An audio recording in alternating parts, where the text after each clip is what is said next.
A black-haired boy was walking through the forest, and he had a strange black wolf perched on his shoulder. It was very small. Zen, when are we going back to Daddy, back to Konoha? Those who didn't know the boy and the wolf would have thought he was crazy and was talking to himself, but no. I don't know, we've been in this damn forest for 2 years. I don't know how you survived 3 years. The boy's response was the cry of a wolf. Don't cry out, my head hurts without you, and here you are. Speaking of my survival, if it weren't for you, I would have long ago become dinner for a bear or some other predator. I resented the guy, and then thanked the beast without further ado. What do you think you are? I am the great Zine. The wolf growled and grinned. I'm already 5 years old and I still haven't woken up the home. The black-haired one got angry. Don't be bitter, ha ha. What if you awaken some power? He laughed, encouraging his friend's wolf. Very funny, Zen. Why didn't Daddy think to put a seal on me? Complained the boy. Naruto, you've seen his condition. After your mother's death, the only thing keeping him going is that he's the Hokage and your father. And after your disappearance only the fact that he is the head of Konoha. Zen explained. Okay. Look, there's a cave over there. Naruto shouted, pointing his finger in the direction of the cave. How many caves have you seen in these 2 years? And now you shout, look, a cave. Shouted the wolf, trying to stay on the shoulder of the boy who was running towards the cave. Come on, there might be something in there, like a beast that can resist your power of control. Said the boy to his friend and entered the cave. You know you don't meet guys like that very often. In 2 years we've only met 0. Snorted the wolf. In 2 years, and today is a new day, if we're lucky. The Hokage's son rejoiced. All right, I won't dissuade you. The wolf gave up and sat comfortably on the boy's shoulder. What is this rock? Naruto asked, pointing to an ordinary rock. My friend, do you want a punch? The wolf asked as energy suddenly began to concentrate around the black-haired boy. Naruto, the time has come, the moment of truth, you're waking up. The wolf shouted happily as he watched the streams of concentrated blue energy called chakra. The beast sat up and watched his friend stand up and examine himself, but then the energy turned black and the wolf felt all life within a 1-kilometer radius disappear. He didn't realize what had happened and then, he saw Naruto fall to the ground. Naruto, you damned red-haired man, wake up. The wolf shouted, trying to keep his eyes open. But he was having a hard time staying awake. That strange black chakra had sucked out almost all of his chakra. Finally the beast passed out. Somewhere in the forest, some camp was having some sort of party. Ha ha, Captain. Look what a boy and a wolf I've caught. Shouted the outlaw who had just crossed paths with his captain. Wow, he's from a noble family. Great, they'll buy him at a great price. Laughed the captain of this bandit. Chain him up, put him in a cage and let him sit alone. He ordered and the bandit who had just entered came out. The bandit walked through the camp and felt many stares at his back. How annoying. He whispered and threw the black-haired boy into the cage, followed by the black wolf. A few moments later the beast awoke. Naruto. Damn Namikaze. Wake up I say. Whispered the wolf in his friend's ear. Huh. Zen. Where are we? Asked the Hokage's awakened son. We are trapped. Although the situation isn't so bad if we have your chakra. The wolf smiled, looking at the face of his human friend, who didn't know what he was talking about. My chakra, am I awake? What's wrong with my chakra? The boy stirred as he heard his pet's words. Your chakra sucks the life force from everything it touches. Explained the wolf. Chakra. Isn't that a technique? Namikaze asked. No, it's chakra. I don't know how it got that way, even I haven't heard of such chakra, and I'm sure you're the only one. Zen said. So, shall we kick those bandits' asses? Naruto asked. Yes, let's kick their asses, you are very good with chakra. The wolf replied sarcastically. Oh, isn't that control? Naruto asked. He looked at the guard in the cell and focused on him. Then his eye flashed with black energy and the guard stopped breathing and his body looked like a walking corpse, then he fell and scattered in the wind. Naruto, what was that? Zen asked, trying to comprehend what he had just seen. I don't know, a voice in my head told me to do that and I did it. Namikaze replied. A voice in your head. Do you have a second personality or something? The wolf asked. No. Zine, what second personality? Resented the black-haired man. Okay, just kidding. Chuckled the beast. So, are we going to kill the others now? The Hokage's son asked. Yes, at this rate, while you kill one, the others will kill you. The wolf relativized the situation. What do you suggest? Naruto asked. I suggest we run away. Said the black-haired one and began to grow in size. Sit down, this is my limit for now, I can't grow any bigger. Said the normal-sized wolf. Wait Zen, there's a map, it looks like it leads to Konoha. Naruto stopped his friend. Take it and let's go. Zen shouted, watching as a few bandits who hadn't seen the escape yet walked towards them. Stop there. Zine saw the two friends and ran after them. Shit, Zine cursed, throwing the boy on his back and running at full speed. Zine, can you slow down? Namikaze shouted, trying to hold on to his friend. What slow down? We're being chased by a horde of bandits. Shouted the wolf and kept running silently. Okay, but if you lose me, it's your fault. Naruto replied and fell silent. Okay, I won't lose you. The wolf smiled and kept running. Where did you say you had to run to in order to get to Konoha? The black-haired one asked. To the east. The boy replied, and the wolf turned around and kept running. Aren't you tired of being up there? Asked the beast. No, and you are not tired of running. Naruto answered and then asked.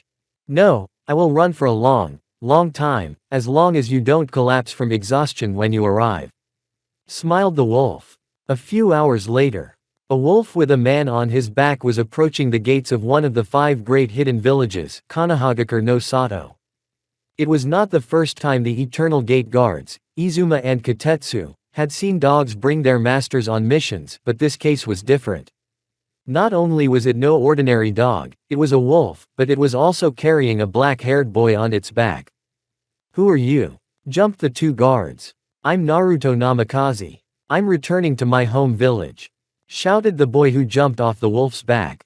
It can't be. The Hokage's son was kidnapped 2 years ago and is most likely dead by now. Izuma couldn't believe it. How can I prove it? The black-haired boy asked. Come with us to see the Hokage, he should recognize his son. Katetsu said and walked towards the village, gesturing for the boy to follow him. The red-haired boy and his pet followed behind Katetsu, while Izuma jumped into his stall. Walking through the village, Naruto caught looks of surprise, but he wasn't the only one. Zen was also the center of attention. In the case of the former, he looked like the Hokage's kidnapped son and the latter was the truest wolf. Katetsu, who was walking ahead, stopped, and Namikaze, contemplating the encounter with his father, stumbled over a guard. Here is the residence, said the shinobi and continued walking. Opening the doors of the residence, he greeted the receptionist and then walked straight to the Hokage's office. Naruto walked and looked at everything around him. Some pictures, plants, the receptionist. Here we are. Katetsu stopped and knocked on the door.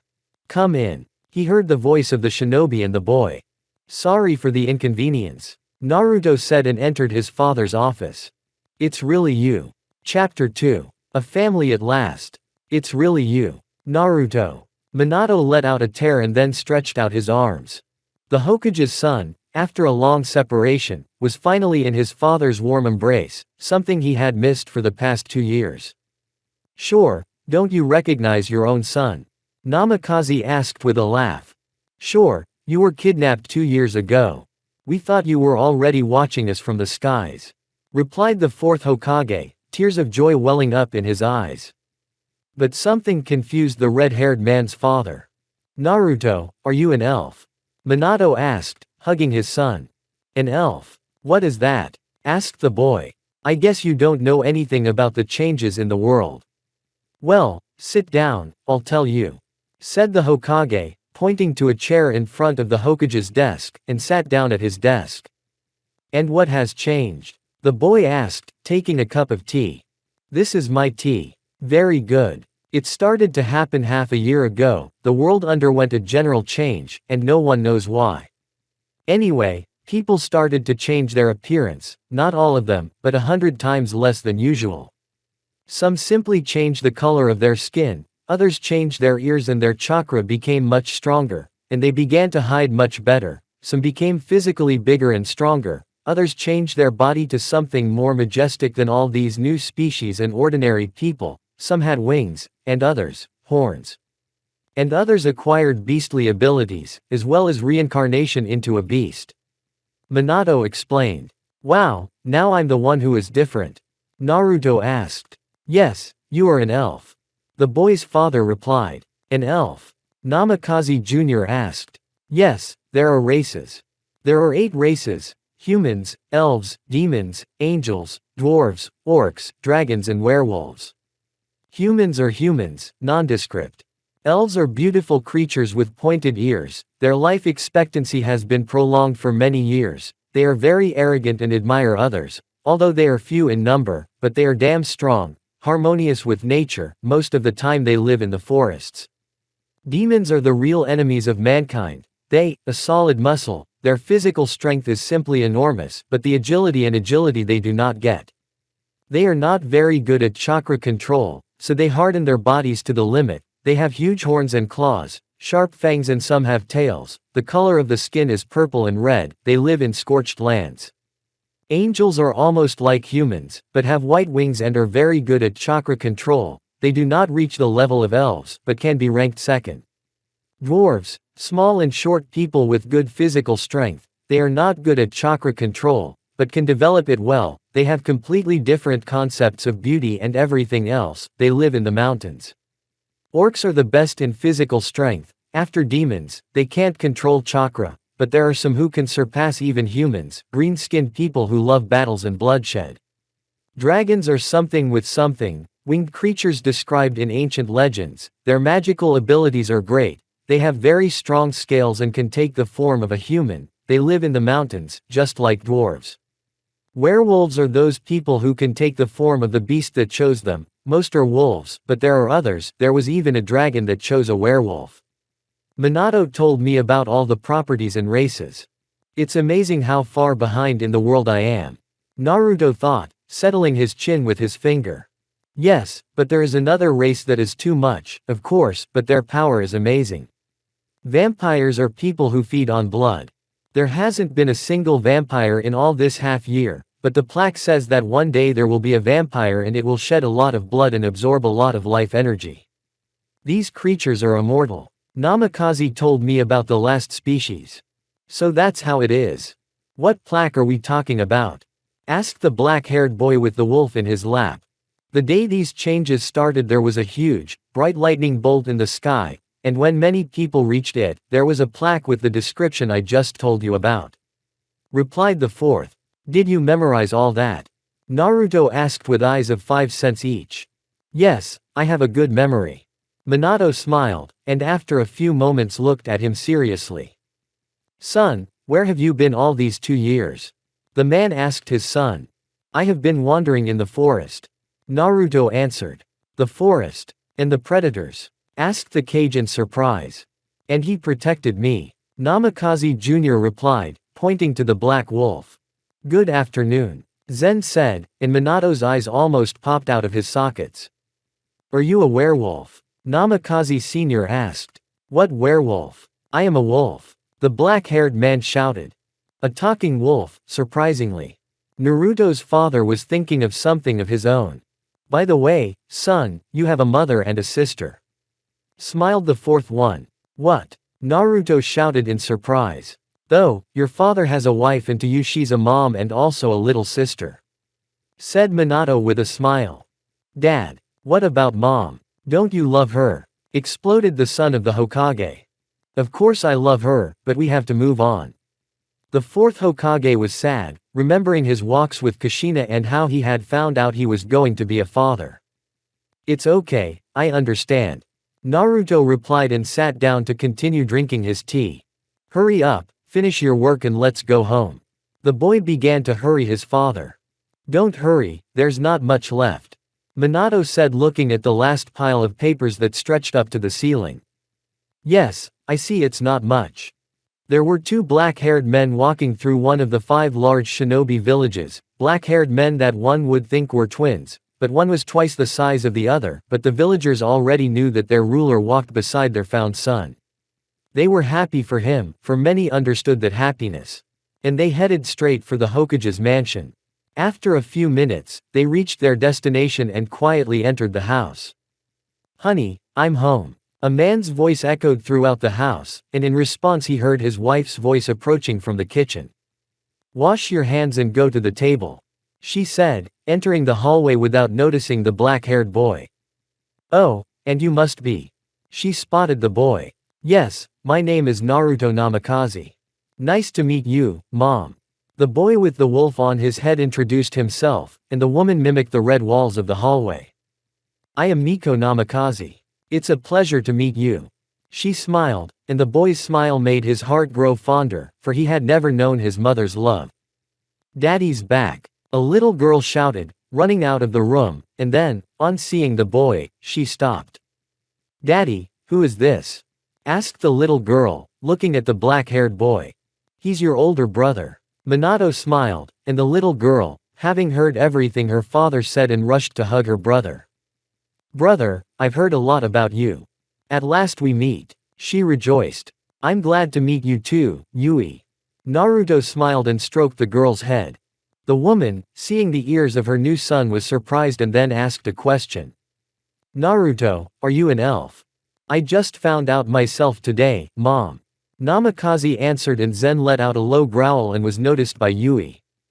"Who is that?" she asked, pointing her finger at her older brother, the wolf, who was snoring sweetly above her head.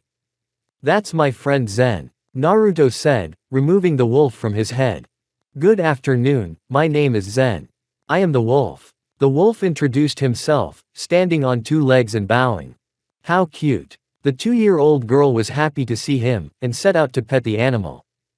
"Ahem. Please, sweetheart, and welcome," said the wolf, waiting for a challenge from his best friend's sister. Meanwhile, the parents had already recovered from the shock of seeing a wolf that could talk and was also very polite. "Are you a werewolf?" Miko asked. "No. I am a magical wolf," she said, and gave herself to her new friend's embrace. "I'm Yui Namikaze, let's be friends," shouted the girl with a smile. "Of course we will," smiled the wolf, showing his fangs. "Okay, let's go to dinner." Naruto's new stepmother smiled and headed for the kitchen. The rest of the family followed her, and poor Zen quietly slipped away from Yui and into Naruto's sweater. Dinner was quite interesting, with Minato and Miko asking Namikaze Jr. about his life over the past 2 years, and little Yui imagining how she would play with Zen. A new day, new adventures and new hunger. Naruto had become very hungry during the night, and a few seconds after waking up he heard a rather loud rumbling sound. He turned towards the source of the sound and saw a black wolf yawning. "Looks like I'm not the only one who's hungry." Naruto smiled, and all he heard in response was his friend's laughter. He opened the door and walked silently towards the stairs leading to the first floor. As he approached, he stepped on a board that creaked slightly. When he stepped on it, half of the sleeping Konoha cursed him. "Do you think they woke up?" the boy asked the wolf.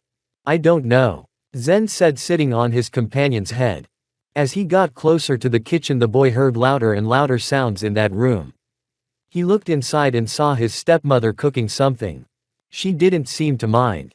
The black-haired boy let out a chuckle, remembering what had happened a few minutes ago.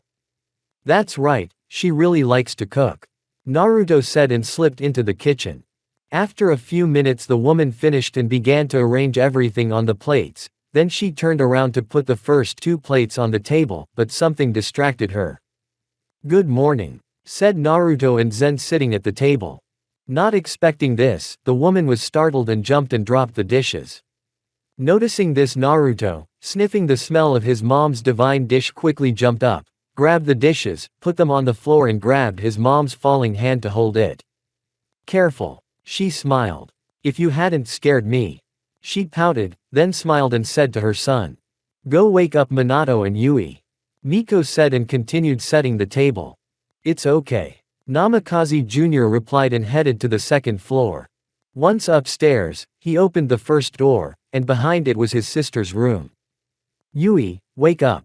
Gently stroking his sister and with a calm and loving voice the boy tried to wake up his sister. Good Yuto, Bladek. Smiled at his older brother. Okay, Yui. Go wash your face and then go down to the kitchen, mom has already prepared everything. She told her sister and left the room.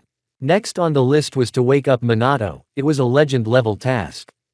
As he entered his parents' room, where there was a huge double bed, a closet and 2 bedside tables with lamps, he saw his father asleep. Wow, Dad! He shouted, jumping toward the ceiling and falling on top of his father. Good morning, Naruto. Minato opened his eyes and seeing his son falling he closed his eyes again, except for good. He was joking. He reacted quickly and dodged the enemy's attack and then lightly hit his son.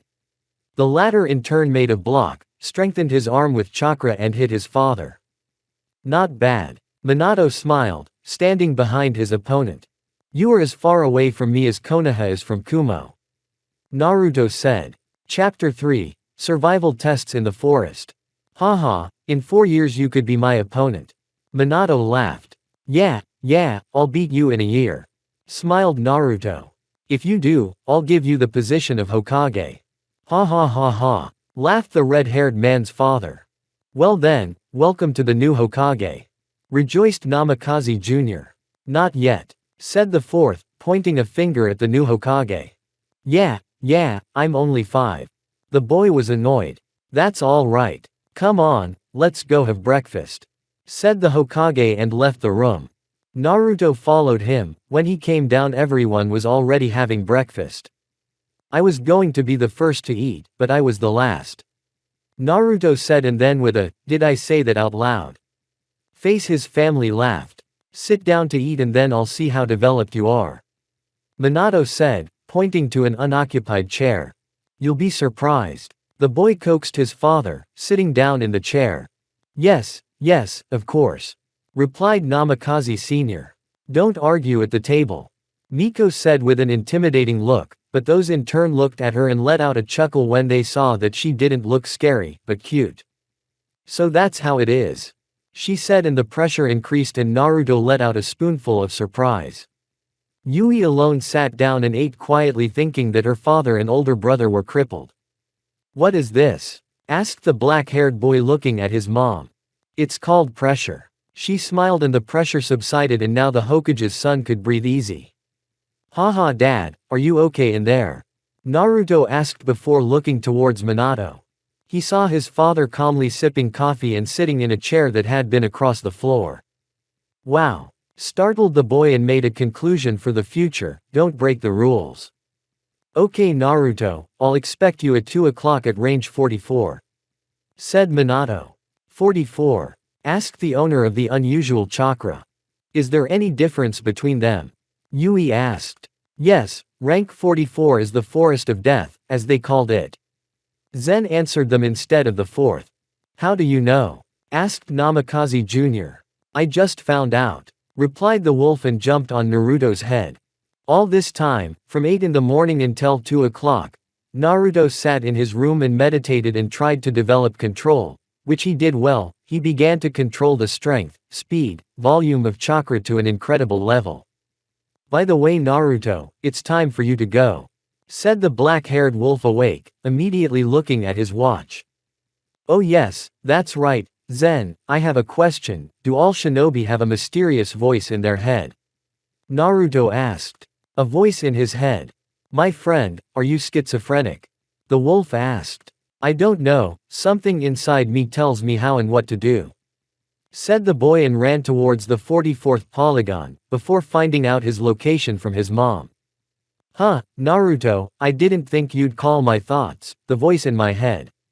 Laughed the wolf. When the Hokage's son came out, he sneezed. Who has a good word for me? Naruto said and ran towards the shooting range.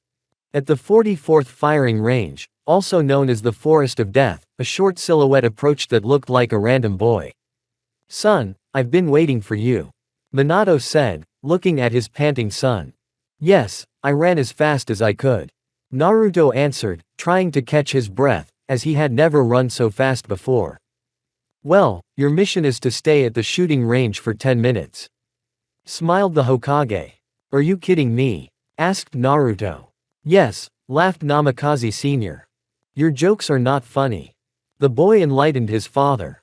It's okay, you will be like the fourth weakest Genin team contestant, in the Chunin exam. Minato said.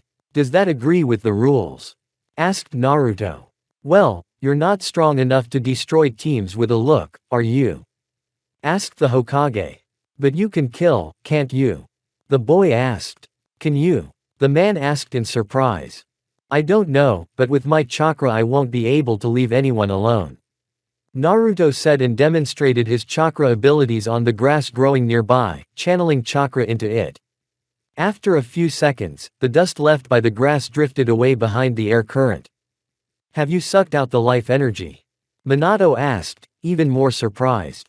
Yes, but I have a limited range. It's only 2 meters. My chakra only goes through the skin, and if there are no open points on a person, I'm useless because I don't know the techniques. Explained the boy. I see, I'll teach you a few, but what about the control ones? Asked the Hokage. That's just the way it is.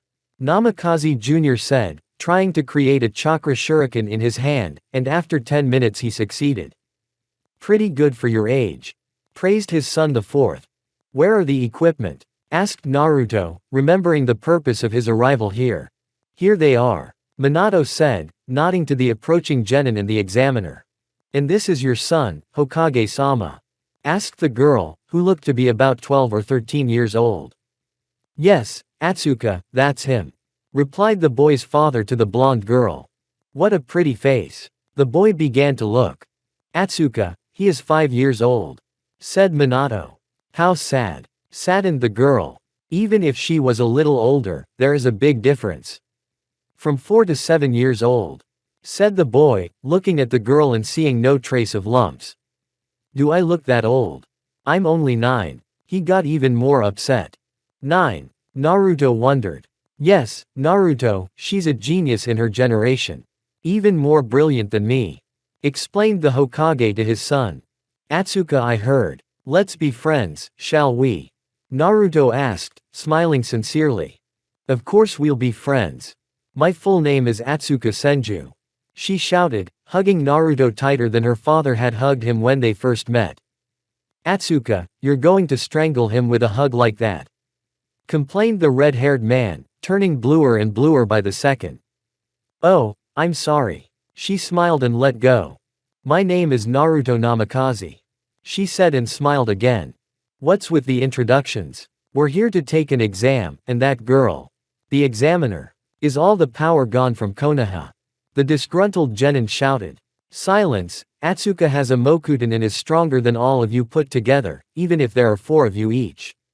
Said Minato, which shocked everyone, but Naruto wasn't surprised because he felt the Genin's chakra on her when she hugged him. Oh, Itachi, Izumi, Ryu. Naruto saw familiar faces from his past. Oh, it's Naruto. Smiled the 3 Genin of the Uchiha clan. Naruto, you're alive. Izumi ran to hug his friend. Naruto, it's good to see you. Ryu smiled, shaking the hand of the dead Namikaze in the air. Naruto, are you here to keep an eye on us? Asked Itachi. No, I'm participating. Naruto smiled and immediately the faces of all the Genin changed and looked at the boy. What are you watching? The boy wondered. You. Such a brat. The Genin couldn't believe it. Naruto, are you really that strong? The Uchiha asked. I guess so, at least that's what the father thinks. Smiled the boy, scratching the back of his neck. Don't die in there. Ryu, wished me luck.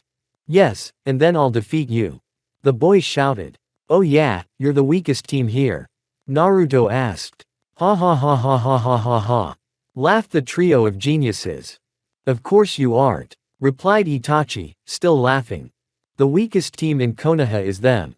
Ryu said and pointed at the 3 choking creatures. It looked like it hurt to even breathe, and after touching such creatures, one might be surprised at the ease of victory.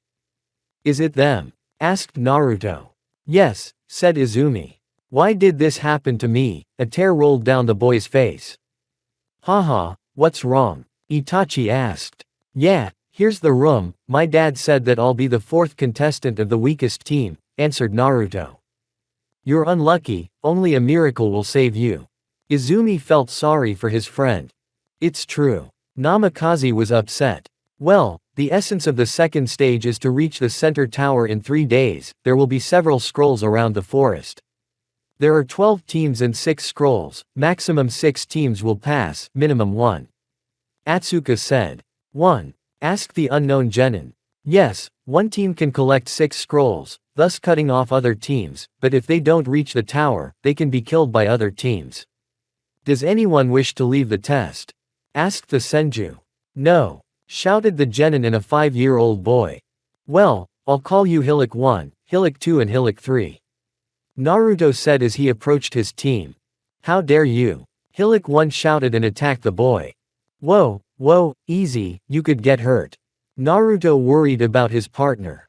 Pitiful boy, retorted the 3 slugs at the same time. Well, I'd rather be alone than with such strongmen, said the boy and ran off into the forest. Haha, he thinks he's going to survive. Laughed the kidnappers and followed the boy into the forest. Naruto ran through the forest, not through the trees, but through the forest. I wish I could run faster, complained the boy. Then strengthen your legs with chakra, said a voice in his head. That's right, shouted the boy, and his legs were enveloped in black energy and he ran much faster. With so much volume you have good control. Try to get stronger in the tree, said the voice. Practicing during the exam. Are you laughing? Asked Naruto. No, try it, said the voice. Okay. Namikaze replied and jumped over the tree and stood on it and started drying himself. What do you suggest? The black-haired man asked the voice. Try to deactivate the effect of your chakra. The voice replied. And how? Asked the son of the Hokage. I don't know, maybe some secret word. Laughed the voice. It's an idea, replied the boy. Well, let's try the word, life, said the voice. Life. Naruto shouted and nothing changed. It didn't work, said the voice. I can see it myself. Naruto shouted. What are you going to do? Asked the voice. Nothing, I'm fine with this chakra, said the boy and climbed the tree, and then feeling confident he ran. And how did you do it in a few minutes?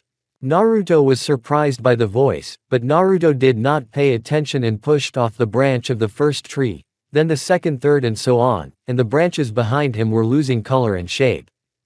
Look, a scroll, shouted the unknown genin. Don't shout, you idiot. He shouted back. Idiots, said the only girl on his team. Here comes the scroll. He heard the genin's voice, not realizing who its source was. A boy came out of the bushes, walking slowly towards the scroll, but saw the kunai flying towards him. This is how you treat an innocent child. A tear welled up in Naruto's eye. You're that brat. Ha ha, laughed the boy from the genin team.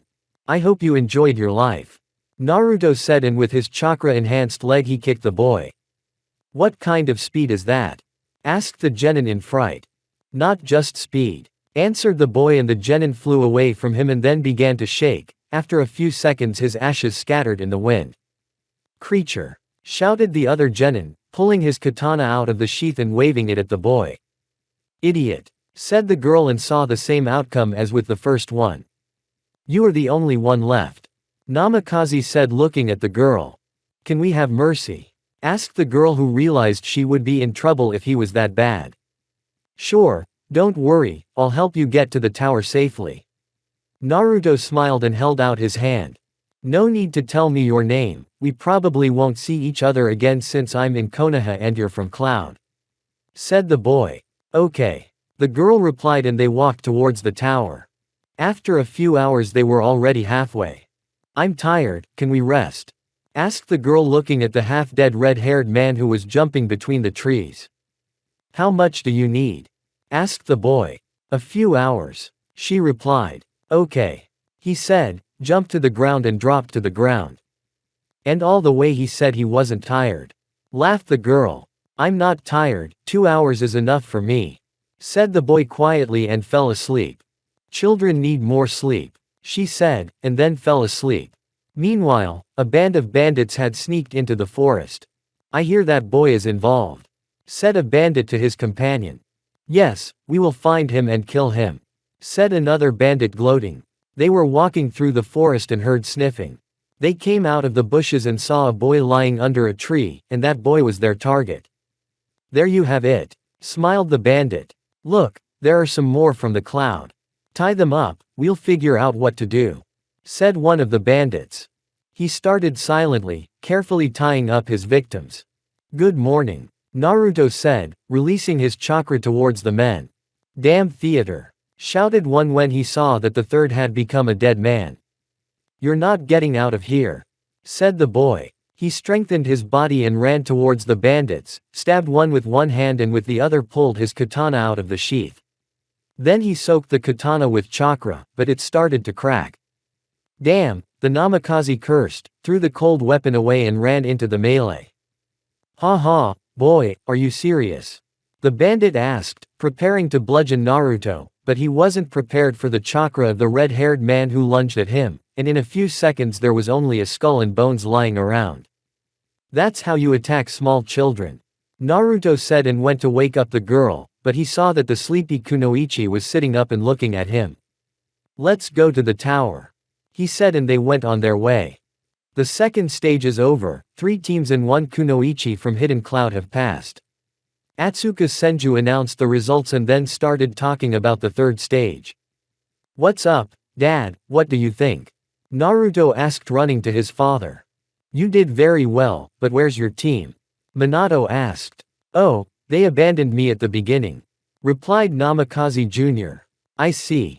They made a big mistake, smiled the fourth. Yes, they had a better chance of surviving with me, said the black-haired one. I think you can be taught some techniques, said the Hokage. And what will be the first one? The boy got excited. The shadow cloning technique, Minato replied. Oh, Naruto shouted, hinting that he wanted to teach something strong. What kind of reaction is that? It's a forbidden technique, and forbidden because it would require too much chakra, said the world's fastest shinobi, pointing instructively with one finger. Got it, I'll do my best, Naruto shouted. Good, let's get started. Minato smiled. Right here? Asked Namikaze Jr.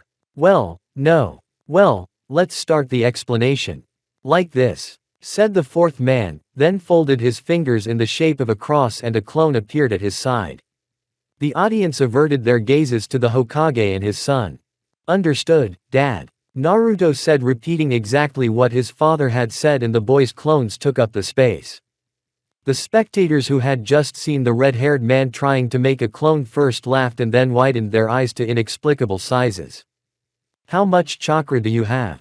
Minato asked, standing among the 30 clones.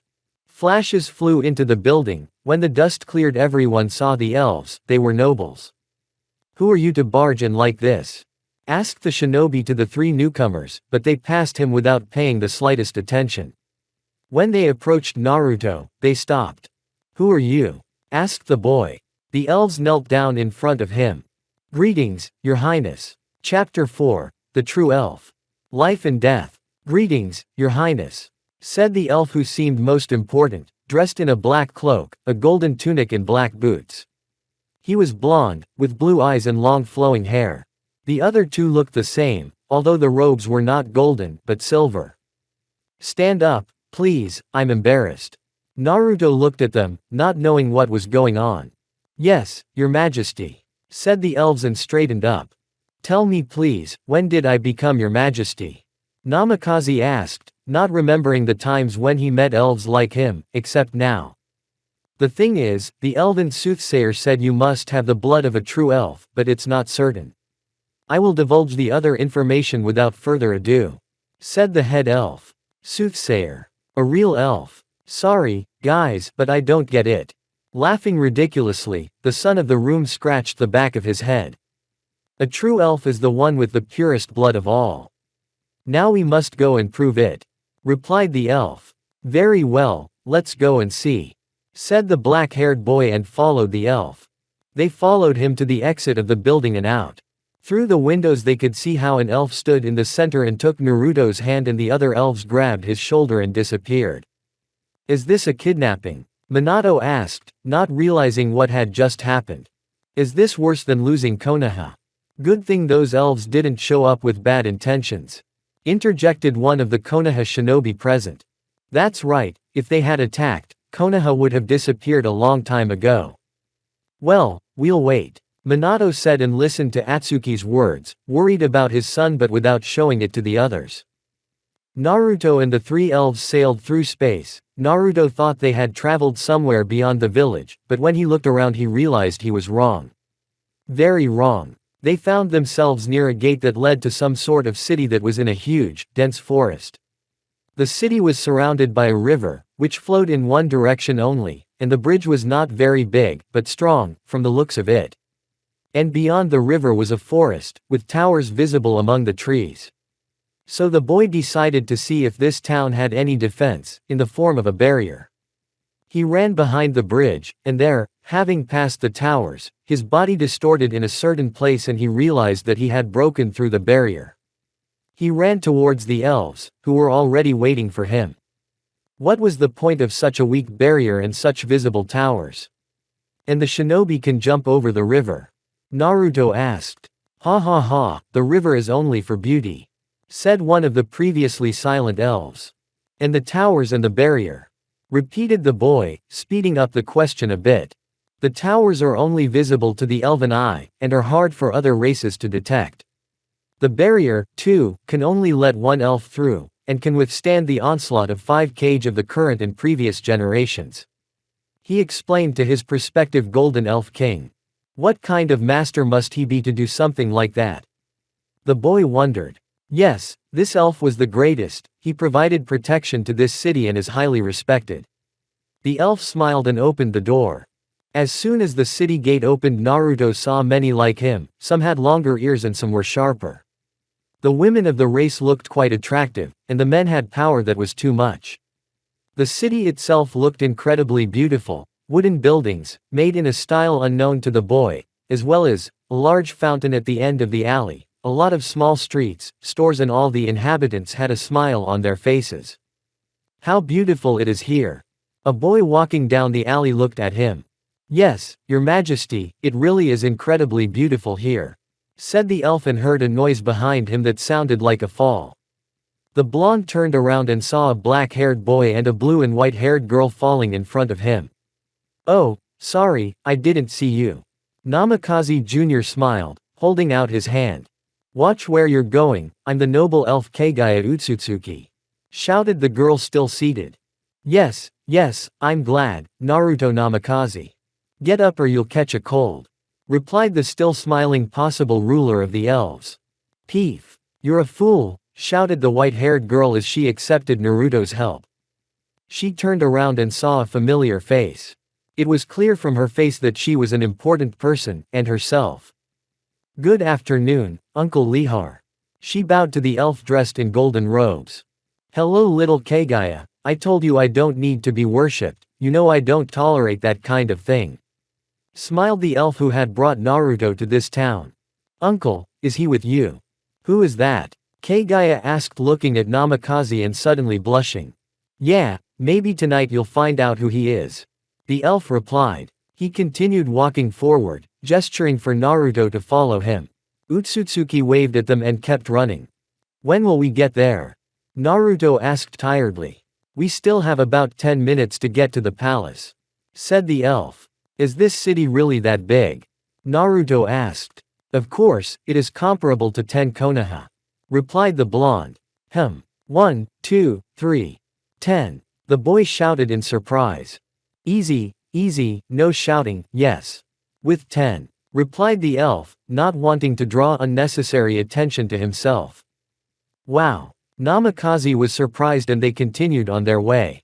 By the way, where are the other 2 elves? Asked the boy. They left when we entered the city, Lihar said and walked around the palace as if he knew it like the back of his hand. And this palace is not small in size, Naruto said as he walked and looked around the palace. Yes, the ruler lives here, but there is no ruler, so now it is only used for work. So much space, even the Hokage's mansion is much smaller. Naruto marveled at everything he saw. Here we are, said the elf, stopping by the door. Warn me, what's behind this door? asked the boy. You'll see, replied the long-haired man and opened the door. Here comes our real elf, laughed an elf who looked like the evil scientists from the zine stories. Well, let's do some tests. All set, said the four-eyed man. When will the results be ready? Lihar asked. By tonight, definitely, replied the scientist, and the elf and Naruto left the room. Lihar, what are we going to do? Naruto asked. Your Highness, how about if I train you? Asked the elf. What? Asked Namikaze. Elves are the best at chakra control, but they are also very good in other areas. I would like to offer you a technique of the lightning element. You know your elements, don't you? Asked the blonde. No, I don't. The boy was annoyed. It's okay, I always have chakra blades hidden for these cases, said the elf, opening a small spatial gap and took out 3 square blades. Thank you, Naruto said and took the sheets. He stared at them for a long time and then decided to ask. Lihar, what do we do with them? Naruto asked with a slight blush. Your Highness, put chakra on the leaf, Lihar said. The boy put his chakra into the blade. Nothing happened for a while.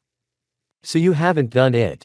Lihar began to speak as the blade shrank and black lightning began to fall around it. You can stop feeding, Lihar said. The lightning element, quite curious, first time I've seen something like that, thought the elf. Nothing, Lihar, everything happens for the first time, let's check another sheet, Naruto said and took another leaf and began to feed it with chakra. The same, as soon as it started it began to spread with black powder. An enhanced genome, and it's not even clear what kind. The blonde was surprised. Enhanced genome? The boy asked. Yes, a power transmitted by blood, or by mixing basic natural elements. Enhanced genome in the eyes, Dujutsu, explained the elf. I see, so I mixed 2 elements, Namikaze asked. No, it's kind of a special case, replied Lihar. Okay, with the lightning I will help you, but the genome can only develop alone. Even among the 8 races the only user of this power is you, Your Majesty, said the elf. Very well, let's learn the lightning, said Naruto. Yes. For a while I learned from the Raikage and Hitaki Kakashi, and from some lightning masters. Let's start with a simple one.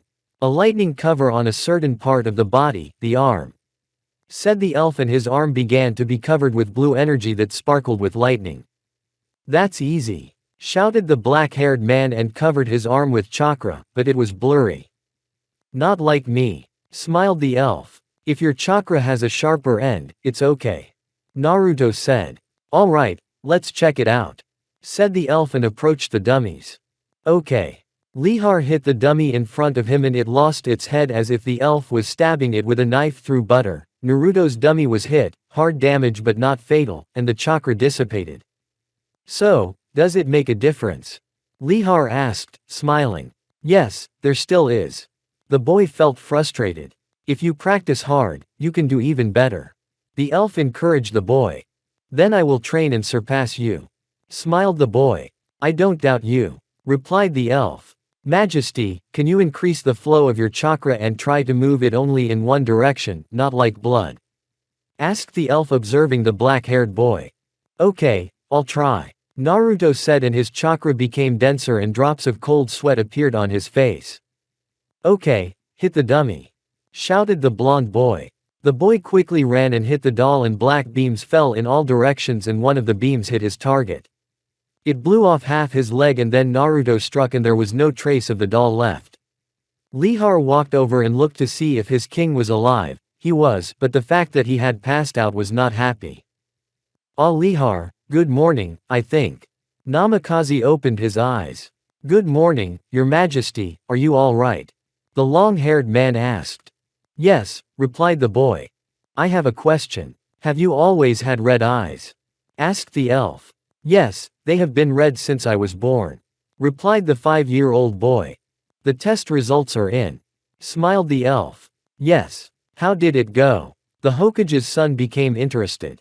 Let's go, said the elf and waited for the boy to get out of bed to follow him.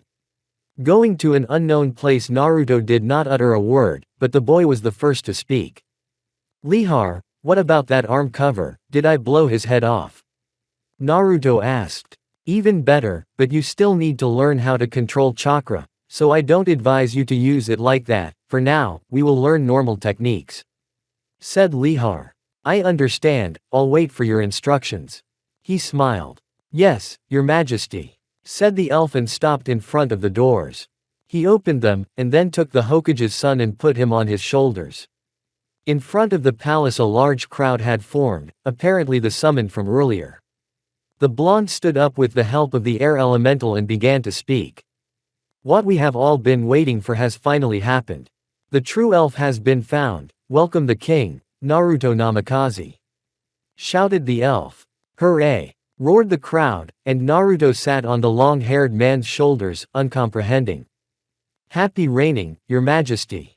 Lihar congratulated the boy. Lihar, what's going on? Namikaze asked. Well, you're the first true found of the 8 races, there are 7 more to find, so you need to get stronger faster. Your secretary will take the reign for now, and me and the other elves will do the training. Said all the plans for the future to Lihar. So the secretary will always be in charge of politics? Asked Naruto. No, Eldrona will teach you. Replied the golden one. Eldrona is the secretary. Okay, and the other real ones? Asked the boy. There are none, not yet. Answered the blonde. Understood. Your majesty, a girl named Kagaya Utsutsuki wants to train with me, do you mind if she trains with you? Or should I give her some time to train with you? Or should I refuse? The elf asked. Surely not, allotting him time won't work, it's not enough anymore. It is better to train together, it is more fun, and we can share our guesses on new techniques. Naruto answered. Okay, then I'll go get her. Lihar warned. Yes, Lihar, you're on a first-name basis, or just Naruto? Replied the Namikaze with a sinister look. Okay, Naruto. The elf smiled and left the room. Naruto's thoughts. Lihar seemed to say that with the shadow clones, my training would be accelerated. I hope this is true. I created a few clones and we started learning the technique Lihar had taught me. Lightning Beast. Concentrate the lightning and then release it in the form of a wolf that pounces on the enemy at high speed. Alright, let's get started. We began to assemble the furnaces that the blonde had taught us earlier, and then we did everything that my new friend, who is more than a dozen times my age, explained to me. It was because the elf looked young again, and the elves live from 5,000 to immortality. The clones gradually began to release their wolves, and the result bothered me a little. Such beasts, and a cat cannot be called a cat. They were small, and after running only 2 meters, they scattered. All the clones, which were 6 and I 7th, approached the dummy and performed techniques. Combat power was at the highest level. I thought that only one would paralyze the dummy, but the result was much worse. Even all 7 at once paralyzed less than I expected from just one. I decided that it was now possible to dispel the clones. I did it and got more experience and information, but it also showed a bit of fatigue. I created 3 more clones and we tried to repeat the technique. It was much bigger and could run about 4 meters, but not as far as a wolf, and the professor said a real one could run 100 meters. They crashed into the dummy and 4 of them tore off its leg at once, which made me happy. I dispelled the clones and fell limply, by which time Kagaya and Lihar had arrived. The end. Naruto's thoughts. Oh, Lihar, Kagaya. Naruto smiled, trying to get up. Did a dummy hurt you? Laughed the girl. Ha ha, what a funny joke. Laughed the black-haired man, falling down again. Yours. Lihar started to speak when Namikaze interrupted him. Lihar, I told you. The boy shouted. Naruto, are you all right? Asked the elf, helping the red-haired boy up. I'm fine, a little depleted of chakra, but I have developed this technique from mouse level to cat level. Laughed the son of the Hokage. It's one of the weakest in my arsenal, but when you can do a normal wolf, it will be useful, but C rank, there are stronger ones. Lihar said. Well, I'll sit back and watch Kagaya train. Said the boy, leaning against the wall and then sitting down. Kagaya, do you know your elements? Lihar asked. No, I don't. The girl was saddened. All her elements were the same as Naruto's, but the color was different. The lightning was white, as was the genome. Maybe fate brought them together. The blonde asked with a chuckle. Maybe. The red-haired man wondered. What are you two talking about? Kagaya asked, whose face was covered in color. We're only 5 years old, it's too soon. Naruto gave his verdict, then received a blow to the head from Utsutsuki. Why? He asked. Because of everything you said before. He puffed out his cheeks. Understood. The boy replied briefly and started looking at Lihar, laughing at the situation. Heh, oops. Laughed the elf, and then he saw the true elf's gaze turn to him. Anyway, Kagaya, you'll learn the same technique as Naruto. Lightning Beast. Lihar said, then he folded the seals and pointed his hand at the dummy. A wolf that was created from lightning burst from it, destroyed the dummy and dispersed. That's it, said the elf after the demonstration. The girl had been listening attentively all the time. Understood. She answered and began to gather the seals to then release the same beast that Naruto had used at the beginning of his training. Why is it so weak? The girl asked. Because it's the first time you're using it and you're just starting to learn. Lihar smiled. Is there any way to speed up your training? She asked. Yes, can you make shadow clones? Asked the elf. Of course, replied the girl and repeated everything after Naruto as if she was following him, then fell down from exhaustion and fell asleep. The long-haired man looked at Naruto, who was already asleep. You two need to improve your relationship, you are too much alike. Said the elf and laid Kagaya down next to the boy and she rested her head on his shoulder and continued sleeping. Lihar was leaving the room, but as he opened the door he saw that the walls were glowing slightly. He turned around and saw that Naruto and Kagaya's chakra was synchronizing. So you two are meant for each other after all. He walked out of the room thoughtfully. Lihar decided to go inside to see the ruckus Kagaya would cause, but upon entering the room he saw the children sleeping peacefully. Hey, Naruto, Kagaya, wake up. The blonde began to rattle them. Good morning, they said as they opened their eyes. Well, today you will strengthen your technique a little bit and also, you will learn combat with weapons. Which one do you want to choose? Asked the long-haired girl. I would like to choose my sword, a katana. Naruto answered. Me too, said Kagaya. Then, shall we go to the armory and look at the weapons there? Suggested the old man. Yes, we agree, said the boys in unison and headed to the armory, along the way talking about why a katana. They entered the armory and headed for the stalls that had the sign, katanas, above them. There's nothing here that I like. Naruto said, looking at all the katanas, and there were a lot of them. Yeah, there aren't, he repeated after his friend, the white-haired girl. Lihar, are there any blacksmiths in the village? Asked the boy. Of course, the best blacksmith in the whole world. He has recently got the best materials in his smithy. I don't think he could make weapons with them so fast. Replied the elf. Well then, let's place an order. How long will it take to forge them? Asked the elf king. If it's 2 katanas, up to 6 hours. Replied the adult. Then tell us everything we need to know. Said Naruto, and they left the palace and then followed Lihar to the smithy. After 10 minutes of walking they still arrived at the smithy. Good morning, old friend. Lihar greeted his friend. Ho, what a crowd. Smiled the blacksmith. And who is here, is it the young king and Lady Utsutsuki? Smiled the smithy owner. That's right, I'm Naruto Namikaze, call me Naruto. And I am Roger. Replied the blacksmith to the boy. And what do you want? Roger asked. I would like a katana linked to my blood, you can make one, right? Asked the black-haired man. Of course, I will choose the best material, what style do you want? Asked the blacksmith. I would like a completely black blade, with a white hilt and a hieroglyph on the blade, life. And young lady, what kind of sword do you want? Roger asked. A white blade, black hilt and a hieroglyph on the blade, death. Replied the blue-eyed woman. It will be done in a jiffy, a single blade will take us up to 3 hours. Very well, old man, we will wait. Lihar said and went to tell the boys all the basics, as well as some styles. Remember the most important thing, the sword is an extension of your limb. Said Lihar as the two fell asleep. Here we go. Life and death. Come and drip your blood on them," shouted Roger. The boys instantly perked up and stood up. They quickly ran over to Roger and saw a pair of scabbards, one was completely black and the other completely white. Naruto took the black scabbard and pulled out a sword that was a little big for him. He cupped his palm and the incandescent blade began to glow red. Kagaya took the white scabbard and pulled out a sword that was even bigger for her so she could barely hold it. She cupped her fingers slightly and its blade began to glow blue. This was the beginning of life and death.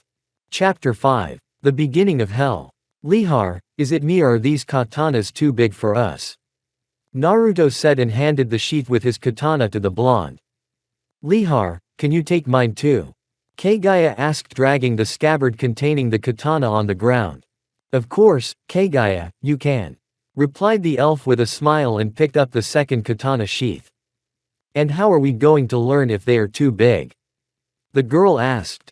We will take 2 wooden swords that fit your height, said the long-haired man. Wooden swords. And who are we going to fight? Asked the boy walking ahead of the others. With me, of course, replied the elf with a smile on his face, and Naruto turned to look at him in horror. Against you. You'll be in the wooden one too, won't you?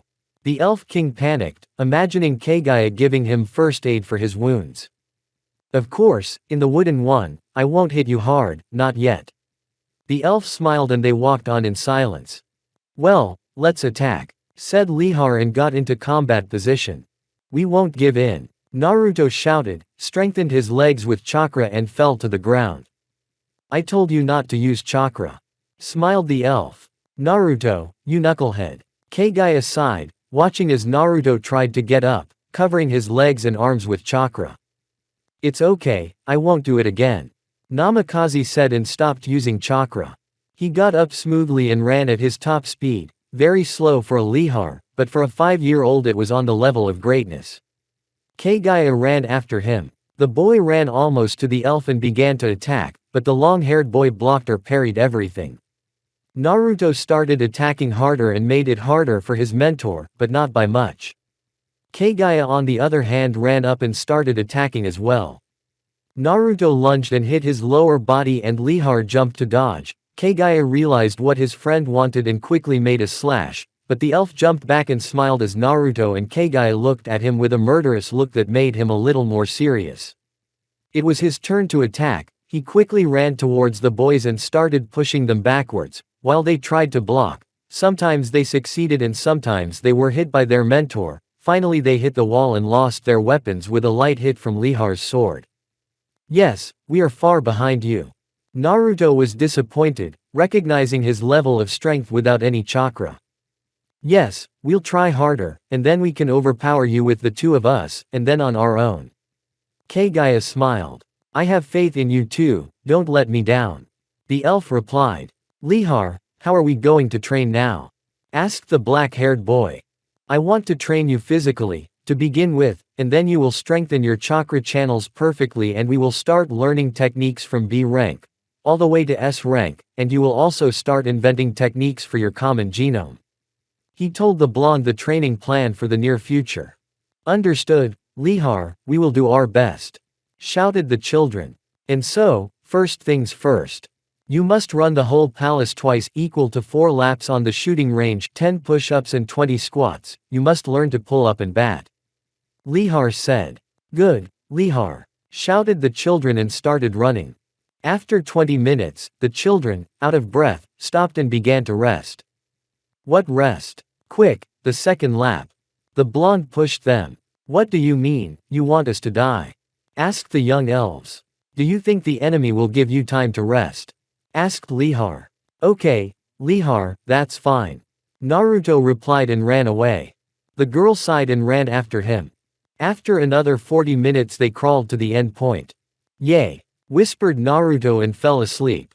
Well, endurance is nothing, but perseverance is great. Lihar looked at the boy and then saw Kagaya sleeping on his back. And on top of that, taking care of that girl. Has the true ruler of the dragons been found? Asked a huge winged creature that looked very much like a lizard to another one just like it, but of a different color. Yes. Soon all races will fall, the dragons will emerge victorious from this slaughter. True, it is only 12 years old, replied the other. Don't forget that the elves have also found their ruler, but they say the child is only 5 years old. It's nothing but a comedy, laughed one of the dragons. Silence. A dragon of enormous size entered the cave, probably surpassing these two in strength, for they feared him. Old man, what's wrong? Asked the frightened dragon. All races have begun to actively search for their lords, and among the small and weak humans, an awakening is just what they need. The old dragon asked angrily. Nothing, old man, we will train our lord to such an extent that he will be able to destroy cities with his breath alone. Another dragon calmed the old man down. Naruto, are you all right? Lihar asked the awakened boy. My muscles hurt, I will soon shed my limbs, replied the black-haired boy. How is Kagaya? He stood up abruptly. Kagaya. Did something happen to him? Asked the elf. Of course, she fainted in the middle of the race. Naruto shouted. Don't worry, Naruto, Kagaya is just overworked. Lihar smiled, observing his king's anxiety. By the way Lihar, any news from the outside world? Namikaze asked. Yes Naruto, all the real ones have been found, replied the golden-robed elf. Well that's too bad. Are they already old? Asked the boy. No, older than you between 4 and 7 years. Lihar replied. I see, I'm only 5. I must train harder to destroy the age difference and then I will become the strongest true and strongest in the whole world. The red-eyed one shouted grandiloquently. Yes, exactly, you have to train harder, shouted the elf. Then, I won't be idle. Instruct me. Lihar, what is that shadow? Asked the black-haired boy to one of his companions, looking at the huge shadow under his feet.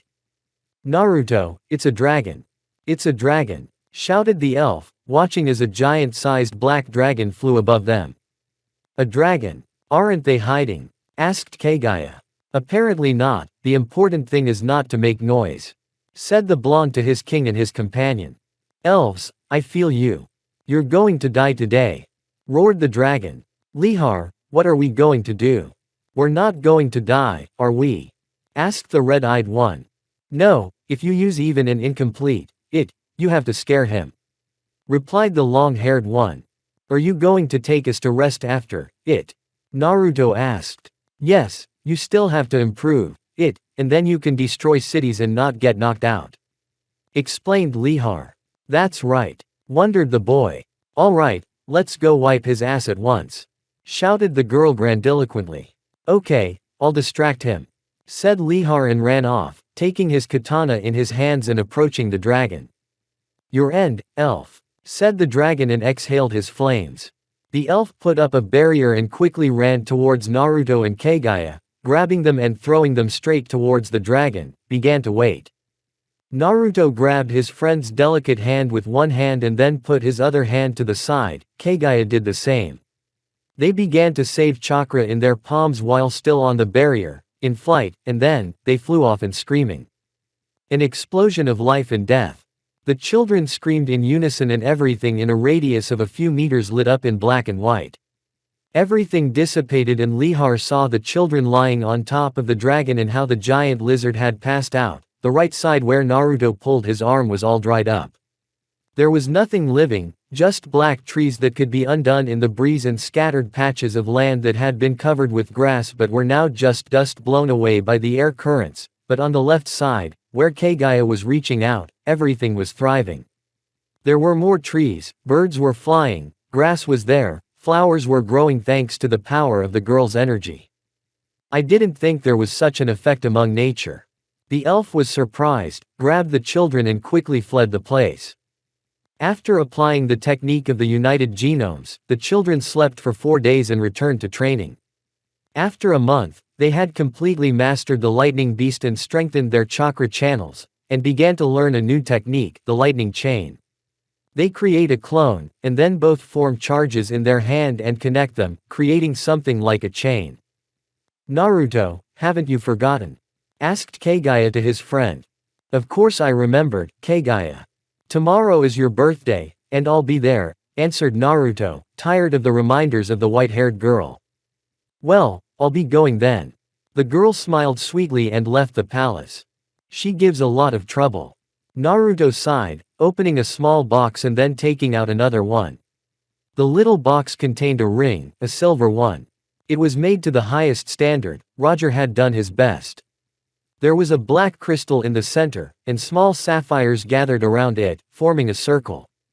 Around the sapphires was a circle of marble. The whole structure resembled an eye, and completing the image were silver fangs emanating from the sides of the ring. The Eye of the Dragon, that's what Roger and I nicknamed it. The boy looked at his friend's gift. And the second one is a mirror? Asked Lihar, who had entered the room. No, my friend, it is a necklace. Replied the boy, taking the necklace carefully in his hands. It was made of cast gold, a small chain with a sparkling blue diamond in the center. And how did he deserve it? Asked the elf. Because she is my partner. Naruto answered. Interesting. Reflected the elf. Okay, Lihar, I'm going to bed, but don't fall asleep, or there will be an explosion. He grinned, shouted the real elf and ran off. Yes, tomorrow is our Kagaya's birthday. Lihar headed to his room, thinking that tomorrow he would be drunk out of his mind. Naruto. You told me not to fall asleep, but you fall asleep. The blonde shouted at the boy. Lihar, 5 minutes. Answered the sleeping Namikaze. What 5 minutes? It's 4 o'clock in the afternoon, and it's 5 o'clock at Kagaya's house. Shouted the long-haired man. What? Naruto shouted. 2. Hurry up and get ready. Shouted the Lihar all over the palace. It was the 9th of August at night. In one of the huge buildings that were the homes of the great elven families there was now a celebration.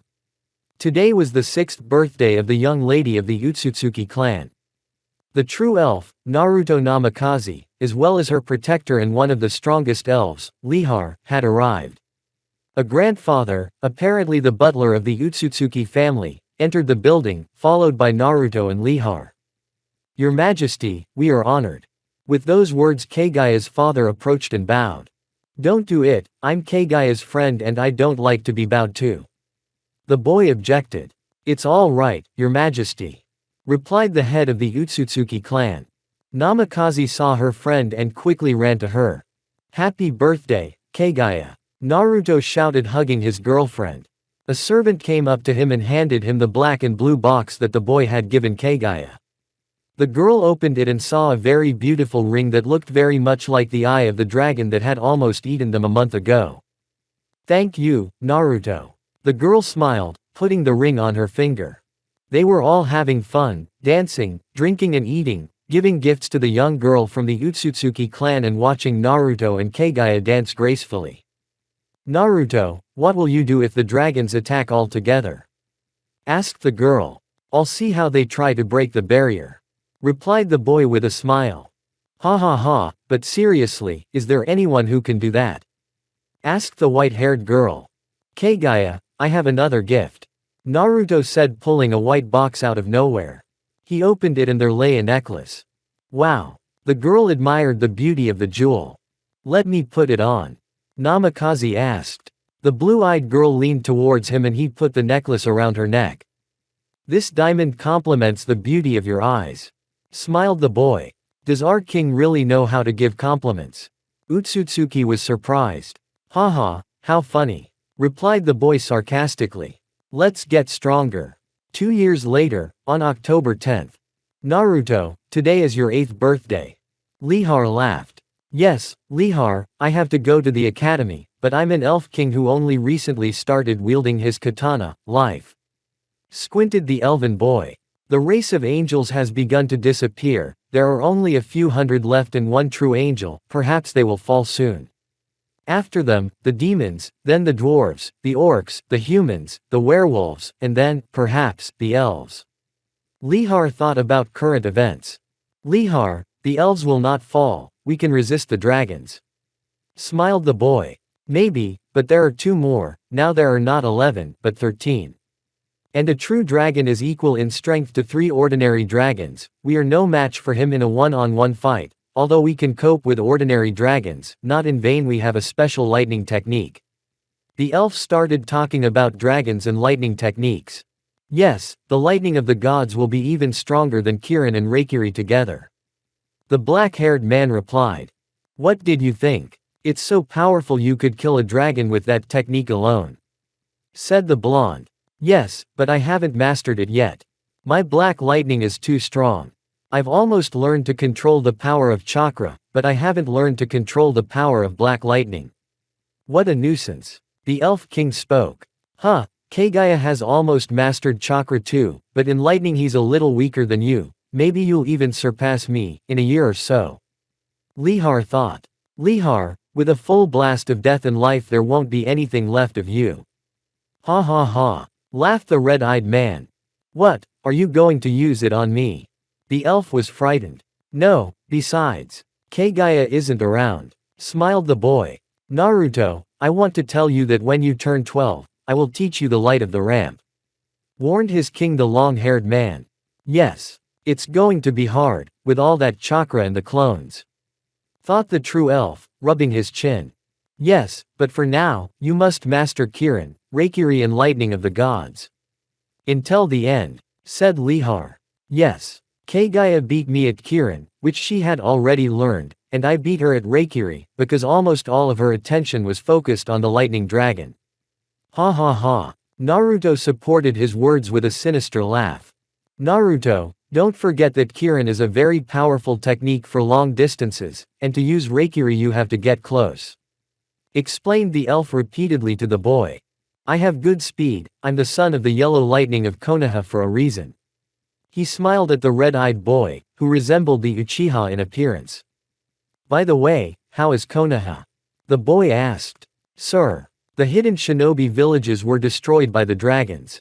A soldier burst into the room. What's wrong with Konoha? The black-haired man asked. Your Majesty, Konoha has also been destroyed, no survivors have been found. The subordinate replied. How so? The elf king was saddened. Naruto, now is not the time. You need to train and then you can destroy dragons by yourself. Said the blonde. Okay Lihar, we need to learn these S-rank techniques as soon as possible and destroy the dragons. Naruto shouted. The boy created more than 10 clones and they all started to form lightning bolts in his hand. They began to increase the power of the beams and several of them had already lost control and were destroyed, and the knowledge and fatigue was transferred to the original. And after a few seconds, the technique simply disappeared. Huh, not enough chakra, I better train with 2 clones, that's my limit. Smiled the tired boy. Naruto, don't overexert yourself. Replied the old elf. Of course, Lihar, I will not. Your Majesty. Orcs and demons have approached our domain. A soldier burst into the hall again. What a move on my birthday. Why did they give me this? Complained the boy. Naruto, now is not the time to complain. I'm going after Kagaya. Said Lihar. Okay Lihar, I'll wait for you at the barrier entrance. Replied the black-haired man. The king of the elves ran out of the palace and ran towards the exit of the city. He ran calmly, because he knew that the barrier would not fall. Well, life, now we will test you in a real battle. Said the boy with a smile, hanging the sheath of his katana on his back. Naruto, first we have to negotiate. Smiled satisfied the white-haired girl who appeared near his friend. I had already forgotten about that. Namikaze replied. Well, kids, a race with lightning. Lihar asked with a smile. Let's go. The children shouted and their bodies were covered with lightning. The boys' lightning bolts were black and when they touched the grass, they destroyed it, while the girls' lightning bolts were the opposite, the grass appeared on the empty patches of land. Minimo. They screamed and their special chakra functions ceased, but the color still remained. They ran at full speed, the people only saw 2 flashes, but they realized who it was and what it was. A strong current of air blew off the hats of the humans and lifted the skirts of the elves. The children could have fallen through such a current. Ha ha. Kagaya and Lihar lost. I'm the first. The true elf shouted proudly, and then he saw that the blue-eyed girl had already run away. You're wrong, my friend. Smiled the blonde, standing crestfallen in the tree. As usual, Utsutsuki was annoyed. It's okay Kagaya, you'll soon leave us behind. Encouraged the boy to his friend. Well, now is not the time for friendly chats. Said Lihar looking at the crowd of demons and orcs behind the barrier. Let's go, said the boy, walking away from the barrier. Lihar, they'll kill him if he goes alone. Kagaya was scared. I know, let's go after him fast, replied the elf and ran after the boy. They had broken through the barrier, and just as they were about to be attacked, the youngest of the group raised his hand and everything calmed down. They began to talk. Give us your true ruler and we will not harm you, said the demon. Try to take him from us. The boy smiled bloodthirsty and pulled his life from the scabbard, infused it with black lightning and shouted, Maximus. The girl repeated after him, only her lightning was white, and when it touched someone it could both take and give life, just like her friend. Lihar unsheathed his katana and infused it with air chakra and then began the battle with his students. Orcs and demons were attacking the adult elf in droves, but with the combination of several elements Lihar could easily deal with them, and using the god's lightning he could destroy several groups at once, but if he used this technique twice he would be in the hospital for at least 3 weeks. Naruto and Kagaya combined their techniques, and the boy decided to use his supreme genome technique. Sea of Death.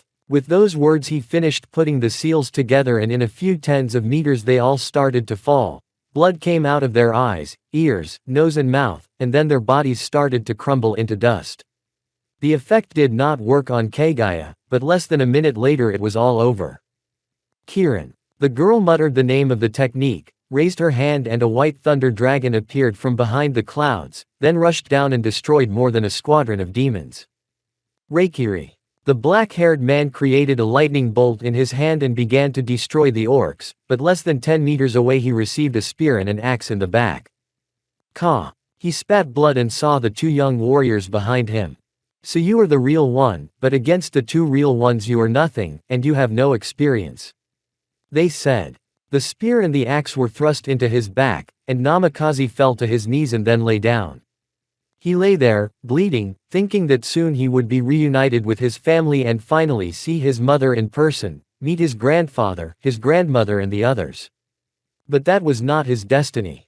Almost closing his eyes he saw a furious Lihar trying to destroy the orcs and demons alone, and a tearful Kagaya passing her chakra to a friend. Naruto closed his eyes and stood there waiting for his death, for only one of the 3 elven elders could not take on a whole army of demons and orcs. Run, Kagaya, while you can, leave me and live happily ever after, the boy pleaded with his friend. Shut up, you jerk. I'm trying to bring you back from the other world, and you say such things, shouted the girl. Don't cry, friend, tears don't suit you, smiled the boy, and then, he opened his eyes and saw how on the battlefield appeared the elves, as well as several others of higher rank, who were the other 2 elf elders. Loi and Lego. Shut up, just shut up, said the girl, trying to calm herself. If I die here, know that you were a good friend and tell Lihar that he can destroy all the dragons, replied the black-haired man. Tell him yourself, replied the heiress of the Utsutsuki clan. If I survive, then yes, smiled the son of the 4th Hokage. Fool, shouted the white-haired girl. Yes, yes. Chapter 6. The Rebirth of the World. In one of the elven hospital wards, a black-haired boy whose red eyes looked like a sea of blood woke up. Who am I? Was the first question he asked when he saw the nurse. Your Majesty is awake, cried the girl. So I have survived, smiled the boy. Naruto. Kagaya ran into the room, immediately jumped up to hug her friend, and then began to cry. Don't cry, I told you it's not good for you. Namikaze smiled. You've been in a coma for almost a year. The girl shouted. A year? Have you gotten stronger? The son of the 4th Hokage asked seriously. Almost not, I just learned to control chakra perfectly. The white-haired girl was annoyed. But now you are stronger than me, said the red-eyed girl. The red-eyed girl replied. Are you sure? Asked the blue-eyed girl. No, I feel different, wondered the elf king. Different, then? Yes, I feel I can absorb life energy with a bite, and also new abilities. What powers? The girl was surprised. Let me bite you, asked the boy. I'll bite you, replied the heiress of the Utsutsuki clan. The boy got up, approached her friend and bit her neck. Ah! The white-haired girl blushed. Drops of blood entered the boy's mouth and his body began to recover more quickly. And your blood tastes good. Smiled the elf. Idiot. How can blood be tasty?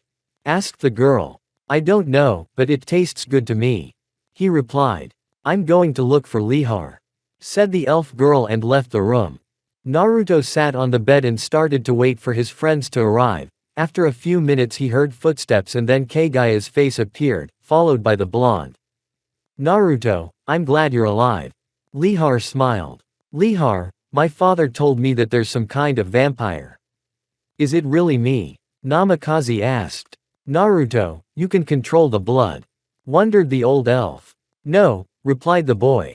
Then you are not a vampire. Said the long-haired man. I see, and when will he show up, do you know? Asked the boy. No, no one knows, neither he nor she, neither where nor how. Replied the elf. By the way, blood, I was revitalized by Kagaya's blood. Namikaze said. Maybe it is the effect of your chakra. Lihar replied. What happened during this year? The true elf asked another question. Angels, dwarves and werewolves were destroyed. Completely. Replied the elder. So only demons, orcs, humans and dragons are left. The boy got upset. Yes, answered the blonde. It's a pity, there were so many races. Elder, your majesty. The demons have been destroyed by the dragons. A soldier burst into the room. We must unite with the orcs and humans. Said the boy. Agreed with the humans, but with the orcs. Lihar pondered aloud. Naruto, let's be passive, no one can break our barrier. And in a year or two we can go beyond the barrier and destroy the dragons. I think they will stay crouched, because the destruction of the demons. A matter is not simple. Kagaya intervened in the conversation. Very well, my dear pupils, let's train. Said the oldest elf in the room and went out. Let's go Naruto. Kagaya took his friend's hand and they left the room. Lihar, but I haven't fully recovered. Namikaze shouted. It's okay, there were times when I trained sick too. The enemy won't wait for you to recover. The blonde replied calmly. Naruto, don't complain. We have to finish the joint technique and the dragons won't resist. Said Kagaya. Yes, the explosion of life and death is powerful. Replied the boy. The heiress of the Utsutsuki clan took her friend's hand, and began to store a large amount of her chakra in her free hand, leaving it uncovered. The boy repeated after her, while Lihar stood watching to see what would come of it. Within a minute they had more than half of their entire supply concentrated in their hand, and then they popped it and the clearing they were in split into two territories. One was covered with grass and trees and the other was the opposite. There was no grass, no trees, the ground was blackened to the limit and there were dead animals. Lihar, who was not on Kagaya's side, looked younger and felt better, but if he had been on Naruto's side, they would have been watching the ashes of their mentor walk away. With that, the children switched sides and began to gather energy. A minute later, the remaining half was in their palms, and a second later it was released and the clearing was the same as it was at the beginning, and the elder students collapsed limply. Lihar, on the other hand, looked the same as before. You did well, but you need to learn to control your power so that you can give effect not to everything your chakra touches, but to whatever you want to give death or life to. Lihar explained. And how do you propose to do that? Asked the real elf lying on the ground. I don't know, you must learn to control your power yourself. Lihar, how many dragons are there now? Asked Kagaya, sitting down next to Naruto. About 17, there may be more as we speak. Replied the blonde. 17, then. To release all the chakra at once, we need to go at least 10 minutes without moving, which we can't do. Besides, we have to build up our reserves, or we'll collapse from exhaustion twice over. It's terrible. Said the girl sadly. Well, nothing, a year or two and we'll fix our strength. In a year's time. And so, warriors, now we will kill the dragons. For the elves and the orcs. Shouted the youngest of the orcs, who was their ruler, a true orc. You will discover your relations after we help the humans destroy these lizardmen. Shouted a black-haired boy with pointed ears, who was called Naruto and was a true elf. Attack! Shouted the two true rulers and an army made up of orcs and elves.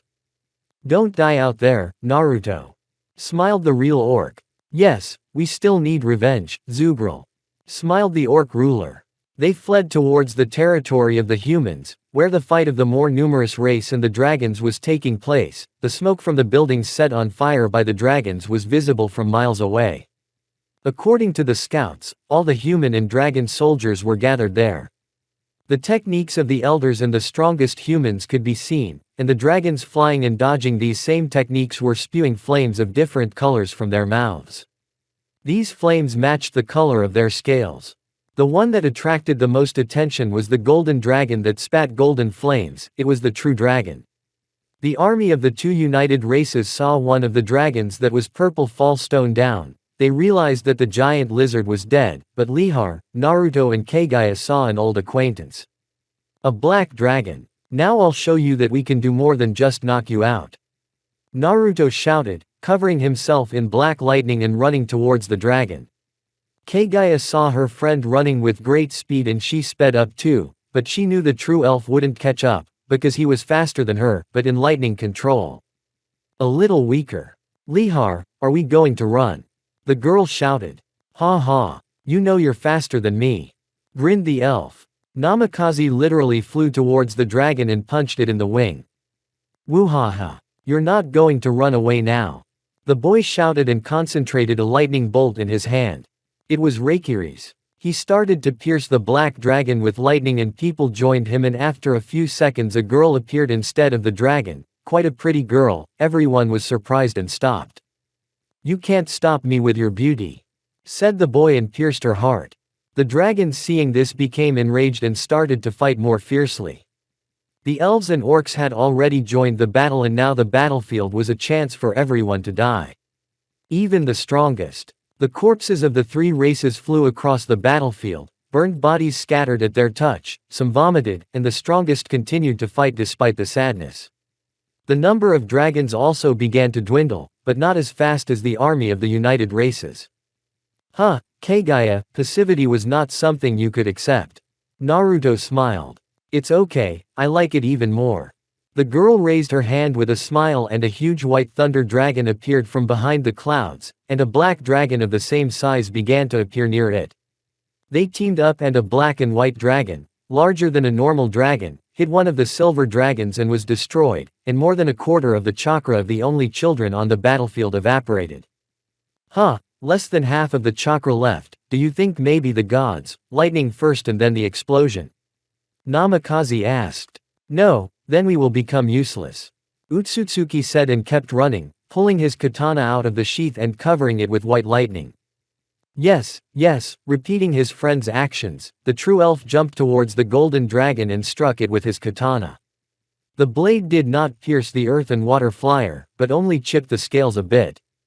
A tough nut to crack, marveled the black-haired man. Wretched elf, shouted the dragon with disdain and spat golden flames at the boy. You bastard, said the red-eyed one and covered himself with lightning to reduce the damage, but it backfired and he fell to the ground, then got to his knees. Creature, shouted the elf king standing up leaning on his katana. Naruto, are you okay? Kagaya asked. Kagaya, give me a bite, asked the boy. Why don't you go bite another girl? Asked the white-haired girl. It's okay, said the boy and started looking for elf girls. Wait, I was joking, confessed the heiress of the Utsutsuki clan. I know. Namikaze smiled and bit the neck of his embarrassed friend. Good, I've recovered, smiled the boy. Now come on, let's kill him, shouted the true elf and was blown away by a blast of air that formed the army. He turned and saw a red-eyed girl covered in the blood of those who had been blown up. Everyone thought she was an enemy and some soldiers ran to kill her, but as she approached she raised her hand and her eyes began to fill with blood and they themselves grew in after a few seconds. Exploded. A vampire, concluded the elf king. He jumped towards the golden dragon on his head. Elf, I have a suggestion. First destroy this creature, and then, let's continue this massacre. I agree with you, Goranik, elves, orcs, men and dragons, stop the battle, shouted the boy. Everyone looked at him questioningly. She is now our main target. He pointed his finger at the golden dragon vampire. Yes, no one but the true ones and the elders should be involved in the battle, shouted the black-haired one. The remaining silver dragon, Two elves, Lihar and Kagaya, Zubril, 4 humans and 1 true human flew towards them. The humans are outnumbered as always, but they are the weakest. Right now the elves are the strongest, but don't get cocky. Their power is great, they can control blood, though over short distances. Said the boy. Attack. They whispered and ran towards the vampire. In the first 10 seconds of the fight, 2 people whose bodies were very weak exploded, and also, the girl lost an arm, but a second after losing it, a new one grew back. The girl aimed at one of the elves and it began to grow rapidly. He covered his sword in fire and his final parting gift was that he disemboweled the vampiress. Lihar and the other elf covered their swords with air and began to strike the vampiress rapidly. Zubril unsheathed his 2-handed sword and began to rip her apart, while Naruto and Kagaya concentrated power in the palms of their hands. They aimed at the girl and black and white energy exploded around her. They saw that only one arm remained of the girl. Already rejoicing for the victory, Lihar went to congratulate his students for the victory and the children saw that from the arm began to grow a new body and Lihar began to grow and accompanied by the looks of everyone on the battlefield. Exploded. Naruto and Kagaya who saw this began to cry and she continued to destroy everyone. First the humans fell, then Zubril, the silver dragon also fell, and the golden dragon covered the children with itself and also, exploded. The disciples of the elf elders stood up, took their hands and in them began to concentrate lightning, the discharges of which reached even those who were 100 meters away from them. You will pay for this, shouted the elves and with great speed and shouting. Double lightning of the gods. It destroyed the vampiress. A huge bolt of lightning struck the spot where the vampiress stood and finally finished her off. When the dust cleared, they saw the king of the elves and the heiress of Utsutsuki covered in blood, lying where the vampiress had been before. The warriors began to rejoice, and then, remembering all past offenses, they attacked the dragons. The dragons held out for a long time, more than half the army of the united races fell. The orcs wielded their axes and 2-handed swords in such a way that they sometimes killed humans and elves, even their own brethren, while the elves struck with their stronger techniques and katanas that killed everyone indiscriminately.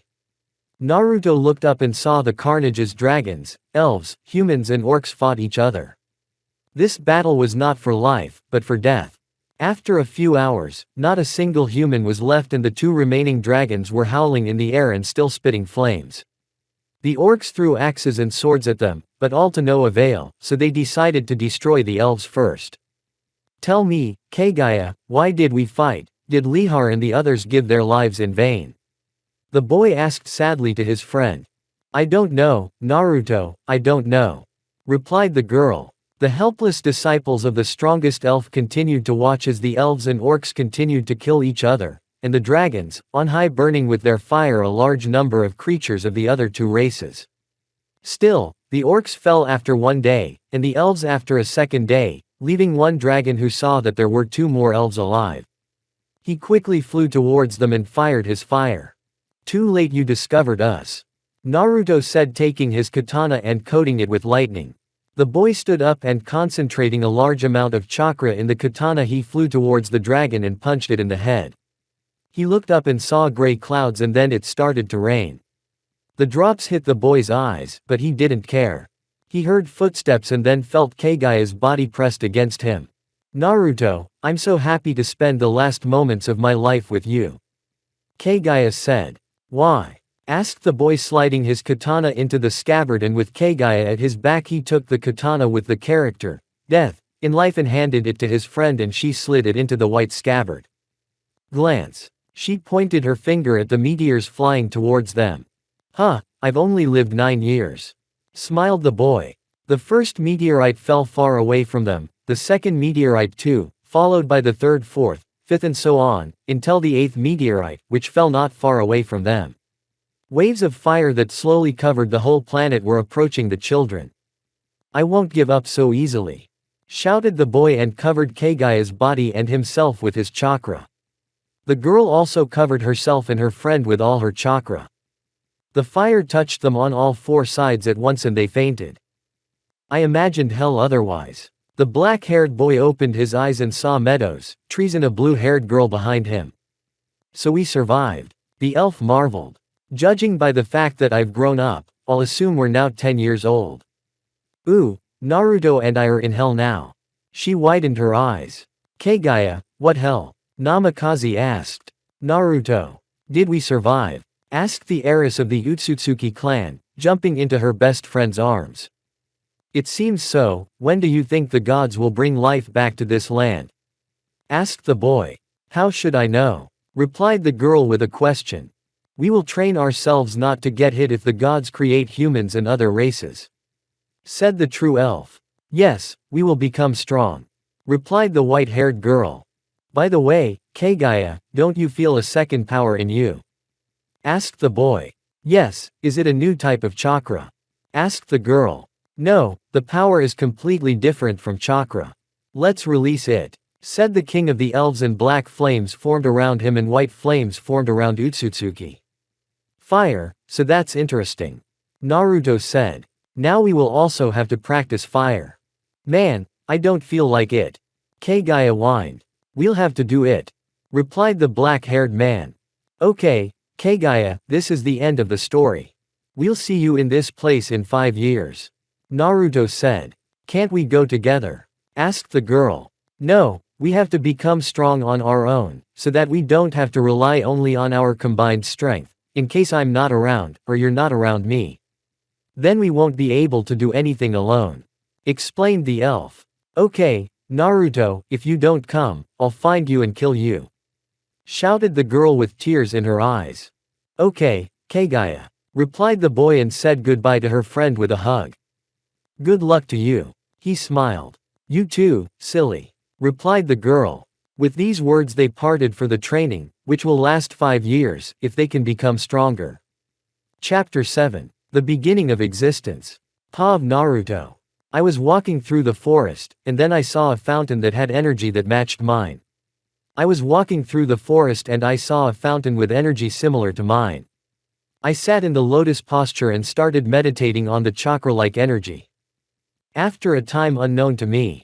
I don't know how long I had been sitting here, but all the energy had been absorbed, and it wasn't little, so at least a month for sure.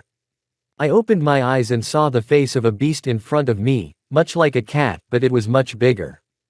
The feline beast stared at me with frightened eyes, and behind it I saw a small number of people running with spears. Stop, tiger! Shouted one of them. A tiger. So that's your name? I asked the feline. The tiger, which was his name, growled angrily at me and ran away. Damn, boy, you missed it. Whined one of those humans, but when I saw his ears I stopped thinking about those humans. Elves, seriously. Survivors? I asked. What survivors? You missed the tiger. The elf shouted. The tiger. Is it your pet? I asked. What pet? It was our lunch. He shouted. Lunch. Let me take it. I smiled. Catch it. Ha. Don't be ridiculous. They laughed. He who laughs last, gets the last laugh. I said, and seeing the tiger out of the corner of my eye, I began to concentrate the energy, which is similar to chakra, in the fingertip, in the shape of a cylinder and fired. It was fast, not faster than chakra, but it was fast, but it was necessary to develop it, because it was the only way I had to use fire. So you're a magician? They stared at me, wild-eyed. A magician? What is that? I asked. Ha ha. A wizard you, and you don't know who they are. They laughed. I'm not a wizard, I'm a real elf. I said, puffing out my chest with pride. A real elf? What nonsense. They asked. Never mind. And who are the wizards? I asked. Wizards are those who can use mana to perfection. I said. So this energy already has a name. What year is it from? I asked. According to our calculations, it is 3 years of this world. Said one of the elves. Wait, how did you get so old then? You're 3 years old. I asked myself. No, we appeared like this, I don't know how, of course, but it was like this. Replied the elf himself. So I have 2 more years to go. I thought aloud. 2 years. Until what? Asked the elves. Just one meeting with my friend. I smiled. Later the elves told me more, but they still knew little. We went to the village and I trained there. The mana accumulation there was even better than in the whirlpool, so I developed my level so much that only using mana I could defeat the strongest of their tribe. 2 years later. Thank you for the instruction, master. I said and bowed in respect. Don't be like that, Naruto, I only taught you what I know, and that's not much. He smiled at me, my teacher and the boss of this village. Thanks anyway, I hope we meet again. I said and left the village. I walked through the forest with a leisurely pace, birds were flying and singing their melodies, predators were chasing rabbits and similar food, and I could hear them sneaking up and wanting to jump out of the bushes. Boo! A white-haired girl jumped out at me, whose blue eyes were so mesmerizing, but beauty would not have it with me. I reacted, put a block and grabbed her hands. I threw her to the ground, facing me. Your face is very familiar to me. Tell me your name. I asked her. Hey, Naruto, don't you recognize your own best friend anymore? The girl asked me, drawing a smile on her face. Kagaya. Oh yeah. At first I didn't recognize my friend, but then I remembered the girl I had split up with for training 5 years ago, and before that we had never broken up. Of course we had. Utsutsuki smiled sweetly at me and hugged me, and I fell on top of her. So, are you stronger now? I asked. Hey, you haven't changed. You're only interested in my strength. She got angry. Sorry, it's been so long since we've seen each other that I was really worried. I smiled at my friend. Okay, I'm much stronger now, I can even beat you. Shouted the girl. Yes, shall we go and see? I asked. Let's do it. The girl answered me, quickly got away from me and got into combat stance. I got into combat stance and with mana I created 2 blunt magic blades, which wouldn't hurt her. She did the same, which surprised me. Why are you looking at me like that? Did you think you were the only one who could do those tricks? She asked with a smile and ran to me. I ran towards her and moved behind her back. I was going to hit her, but when I hit her, she disappeared and appeared behind me. I smiled in satisfaction and, covering my body with lightning, started running across the battlefield. She smiled and repeated the technique behind me. I transferred all the chakra from the lightning to my feet and became faster than Kagaya. I created black flames in my hands and started shooting from all directions at my friend. She stood in one place and made a dome of fire around her and Naruto made a wave of fire and fired it at Kagaya. Her flames started to lose, but then she activated the full power of her fire and stopped losing against mine. 2 lightning bolts flew across the battlefield. I formed a huge 2-handed sword in my hands. I jumped into the air and Kagaya jumped after me. She hit me and I flew into the ground with a rock. I was sealed to the ground and then I stood up and jumped higher than my friend. I flew down quickly and when the distance allowed me to strike, I hit my friend with my 2-handed sword with tremendous force and she flew to the ground where she was imprinted. I landed next to her and quickly ran to her and started calling out to her. Kagaya, are you okay? I asked worried about my childhood friend. But Kagaya didn't answer. Kagaya, don't joke around like that. I shouted. Kagaya. I shouted and hovered over her to give her CPR. Kagaya muttered and got up abruptly. She was now in a prostrate state. Our lips intertwined in a kiss that I definitely did not expect. Oh, I'm sorry. Utsutsuki apologized, pulling away from me. It's okay, Kagaya, it's really me. He started to speak. I love you. We said at the same time, and then, we blushed and pulled away from each other, waiting for the rejection. What did you just say? Kagaya was surprised. I love you. I repeated. I'm glad. My friend smiled at me and tears came to her eyes. Are you crying?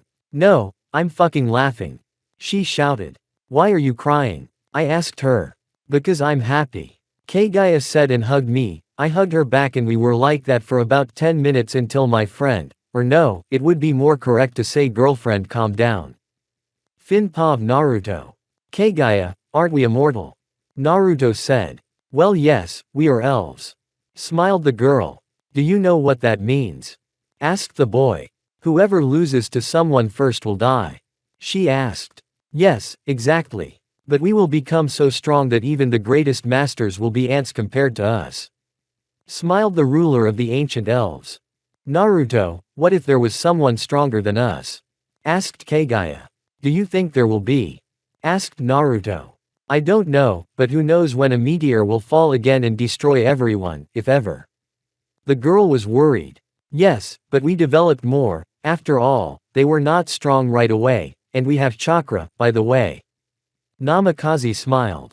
Okay, I guess you're right, I won't worry anymore then. Utsutsuki replied and adopted a calm look. Kagaya, do you agree to go out with me? Naruto asked. No, the girl started to say as he immediately became upset. I am ready to marry you. The girl finished speaking and then smiled. So you are ready? Naruto asked. Of course I am, shouted the girl and jumped into her boyfriend's arms. Sorry to interrupt your cute conversations, but it's time for you to die, said a voice that the young couple could hear behind them, among the bushes. Several men in purple cloaks jumped out. We are a band of bounty hunters, and there is a bounty of 10 million gold pieces for you, said one of them. We'll kill the boy right away, but no one minds having fun with the girl, do they, boys? He asked, turning to the others. Yes, said several voices from the hunters. Get out of the way, boy, you don't deserve her, the man said, and his head flew off his shoulders. Is anyone else going to call me pathetic? Asked the elf, shaking the blood off his katana. You bastard! You attacked while I was talking, shouted the hunters, unsheathing their swords and reinforcing them with their magic. They ran towards Naruto. No one forgives you on the battlefield, said the guy calmly, watching as Kagaya flew to his side and all the hunters who had the face of mute horror lost their heads. And these are magicians. Weak. Naruto wondered. My little one, they are not magicians, but common bounty hunters, their magic is far from perfect, said Kagaya. Hey, just because I'm a few months younger than you doesn't mean you can call me little, resented Namikaze. Yes, yes, my little one. Utsutsuki smiled warmly. Kagaya, where are we going? Asked Naruto. We are going to the land of the elves, replied the girl. After we turn 20, we don't age anymore, laughed Namikaze. Yes, we are already over 600 and we look 20 at most. Utsutsuki smiled. Wow, magic has advanced so much, leaving science behind. How about 500 years from now? The boy asked. I don't think science will advance much, at least in 1,000 years. The white-haired girl replied. Yes, the races are back. Even werewolves and demons are the weakest, said the red-eyed man. Naruto, what do you think of humans? Kagaya asked. You know I recognize only elves, replied her boyfriend. Yes, yes, after all these incidents with humans. You have changed, smiled the girl. There was no reason to get involved, replied the elf. Flashback. You are 2, and we are 20,000. Surrender, shouted one of the generals of the huge army. Bunny, how do we divide up, 10 for you and 10 for me? Asked the black-haired boy to his girlfriend. My little girl, as you say, so be it, replied the girl, taking her sword out of its sheath. Then we won't share, there are too many here. She smiled and pulled out a sword with the hieroglyph, life, on the blade. She covered it with a black flame and looked at the warriors who called themselves the Invincible Legion of the Army of Rome, one of the 10 legions of wizards, but they were fewer than usual, only 20,000, and in the usual ones, more than 100. Now let's try my new spell, Naruto said, and with the help of flames rose above the army. He raised his hand and began to form a giant wave of fire on himself. I'm going to use Infernal Wave, muttered the guy to himself, and a wave as wide as this entire army flew towards them. They quickly lined up in several rows and erected barriers in front of them, which looked quite powerful. Although, it would be more accurate to say, at this time, 400 years had passed since the beginning of this world. A pair of 2 elves levitated and watched as a wave of black fire broke through the barriers and scorched alive one of Rome's 10 legions of wizards. Why did you attack us? Naruto asked the 4 legion generals.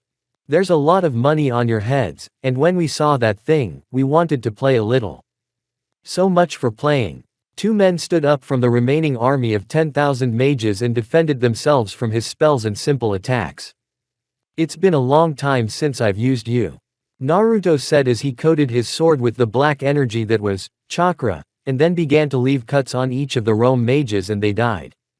Kagaya for her part stood there watching as everyone looked at her lustfully.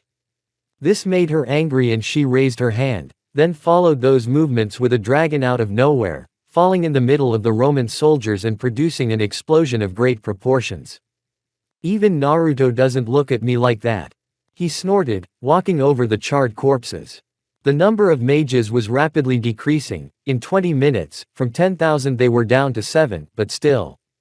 A couple of them were wounded. Kagaya, your chakra will do you good now. Naruto said appearing at Kagaya's side. Very good my little one.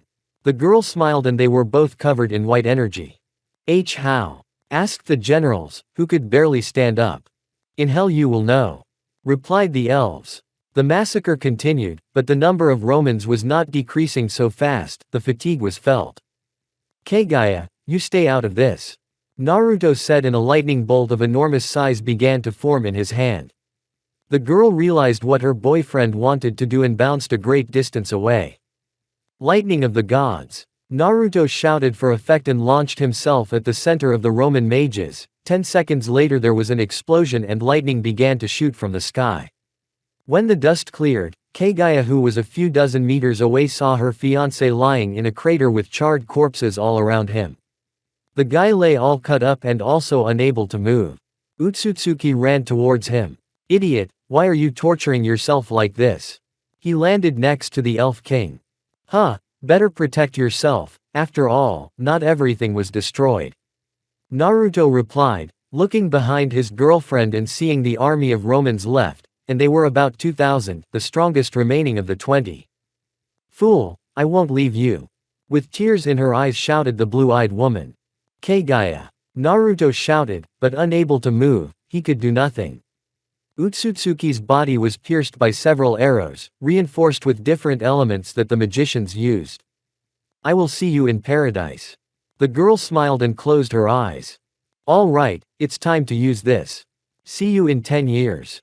Said the boy. Long time, I'll miss you without you. Kagaya kept talking with her eyes still closed. Don't bump into anyone. Namikaze said and his body began to be covered in pitch black chakra. Awaken mortal. Said the king of the ancient elves. The chakra became so dense that it was as visible as the physical body. Everything the chakra touched lost vital energy. Of course Kagaya survived due to the effects of his special chakra. The shinobi stood in front of the first mage of the Roman army, grabbed him by the neck and lifted him off the ground. The mage's body began to disintegrate and finally dispersed into the wind.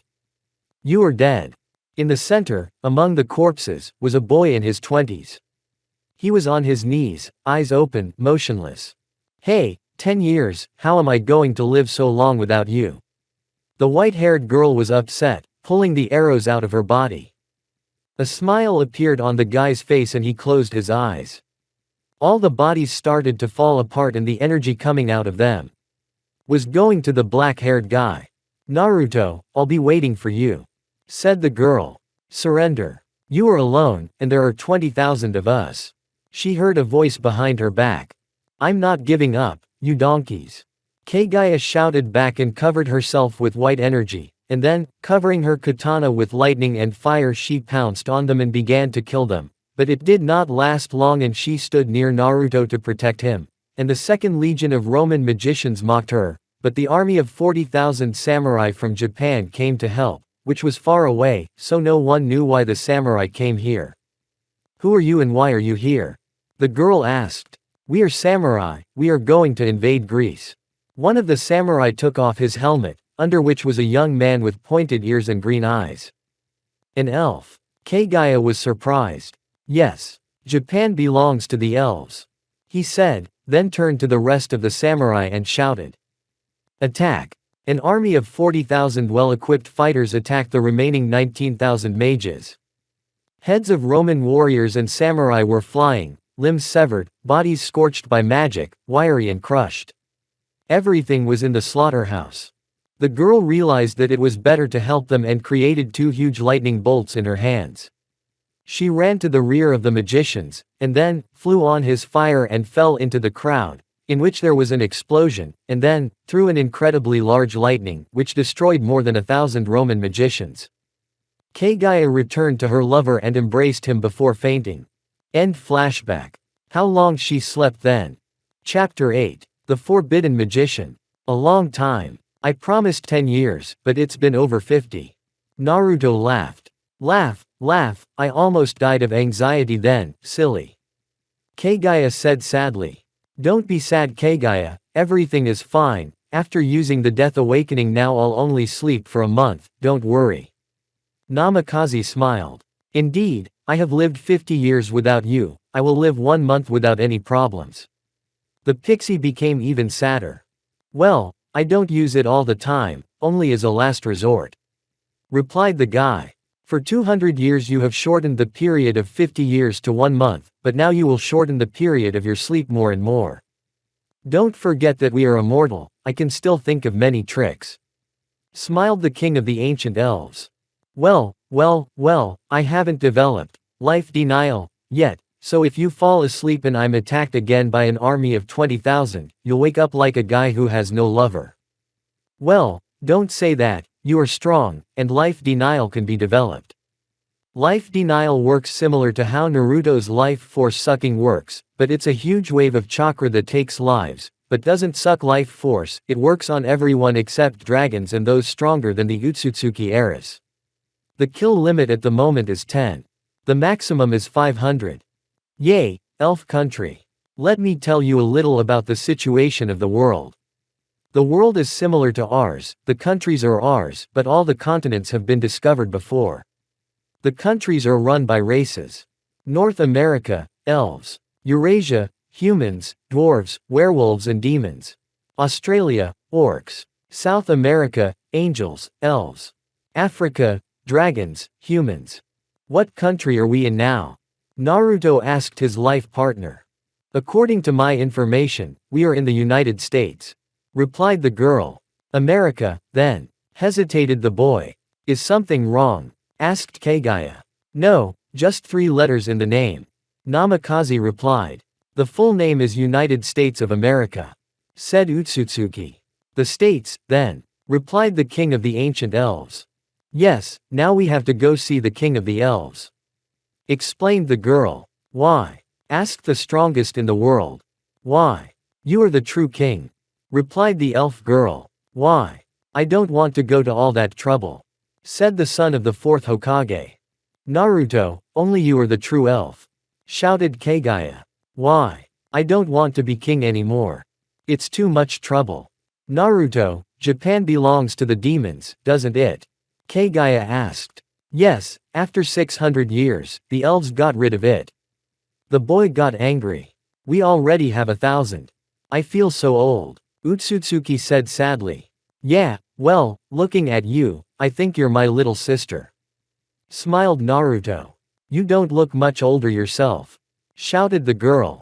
It's okay, boys look older and wiser than girls I think. Laughed the king of the ancient elves. Although, looking at your figure and I wouldn't think you were that small. Namikaze began to laugh harder. Isn't it good that I'm so beautiful? The elf girl asked. I don't know, asked the black-haired man. There might be someone watching you, right? Namikaze asked. Yes, I know, but it's not like I'm walking down the street alone in my underwear. Replied the girl. You bet. Smiled Naruto. I'm sick of this war. Said the guy sitting on one of the 100,000 corpses. If you only knew how tired I am of all this. Replied the girl lying on his lap. Kaguya, people are not going to calm down, why do they need our little house? Asked the black-haired elf caressing his girlfriend's head. What did they want? I don't know, maybe to interfere with them somehow. Asked the girl. Maybe, so we'd better go then. Namikaze asked. Yes, we can go to some quiet island. Utsutsuki rejoiced. My dear, which island? There are already other races settled on all the islands, why would we want to do that? Asked the boy. Shit, my little one. It's pathetic of course, can't we destroy them? Kaguya asked. But they haven't done anything bad to us, so. No. Said the red-eyed man. But Naruto. Shouted the girl. No means no. shouted the son of the fourth Hokage again. Oh man, you always do that, said the white-haired girl sadly. We will live here, said Naruto.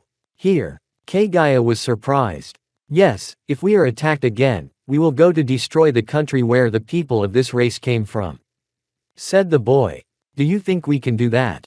We are not strong enough to destroy the kingdom of Moscow, for example, replied the girl. Ha ha ha. We are so strong that we will destroy all the great forces of the races, laughed the brunette. If you say so, then you have nothing to worry about. The blue-eyed girl smiled. They would have sat quietly on the corpses to talk, but they heard explosions behind them. Here comes the artillery, Naruto said. And it looks like it's not just artillery, Kagaya replied. Do you think the mages are here? Asked the boy. Sure, did you think artillery could make those explosions? The white-haired girl asked. Yes, Namikaze replied. It can't, at least not this one. These mages are probably mid-level, no one has reached the highest level yet except us, Kagaya said. Do we kill them with magic alone? Asked the king of the ancient elves. I think it's best not to reveal too much chakra yet. Everyone who has seen our true power is already sitting and drinking tea in the other world. Ha ha ha. Utsutsuki laughed. Sometimes you scare even me, said the red-eyed man. The white-haired girl got up, dusted herself off and walked towards the explosions. Naruto got up from the corpse of some warrior and followed her, pulling his katana from the scabbard. Will there be meat? Kagaya asked. Of course. Namikaze smiled and set off with the help of the fire, and the girl repeated after him. Good afternoon. He greeted the two forces that were demons and angels. Have they really decided to take over North America? Kagaya asked. Who are you pathetic children? Asked the demon commander-in-chief. Children, you say? Namikaze asked. Exactly, children, even I agree with him, shouted a girl who looked like a human, but with snow-white wings. I suggest you separate peacefully, otherwise it's going to be a disaster. Naruto shouted. A disaster? Boy, are you laughing at us? Asked the demon. Angels, we suggest you leave peacefully, said a couple of elves. And what are you going to do, call the elves? Asked the commander-in-chief with a chuckle. As you wish, said the black-haired man and descended to the ground, and then, slowly started walking towards the army. Well, let's see what you can do, shouted two burly men of the two races and ran out in front of the guy. They also walked calmly towards the elf, drawing their two-handed swords from their scabbards. O Lord, forgive the souls of these sinners. Amen. Kagaya said, and the heads of the two bogeymen fell to the ground, their bodies beginning to scatter in the wind. What was that? Everyone but the elf was surprised. It's called death, I'll let you in on a secret. Naruto smiled, covered his katana in fire and began to speed up, as Kagaya got off and ran after him. Denial of life. The girl whispered and a white wave swept through the neighborhood, taking more than 10,000 lives, though more than 500,000 remained. Monsters! Monsters! Shouted the warriors and wizards. Middle class, here is a test of your strength.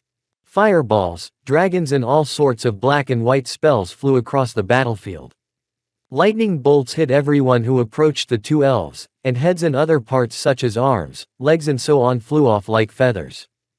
Wizards! Prepare second-class magic. Ice! Shouted the commander-in-chief of the angels.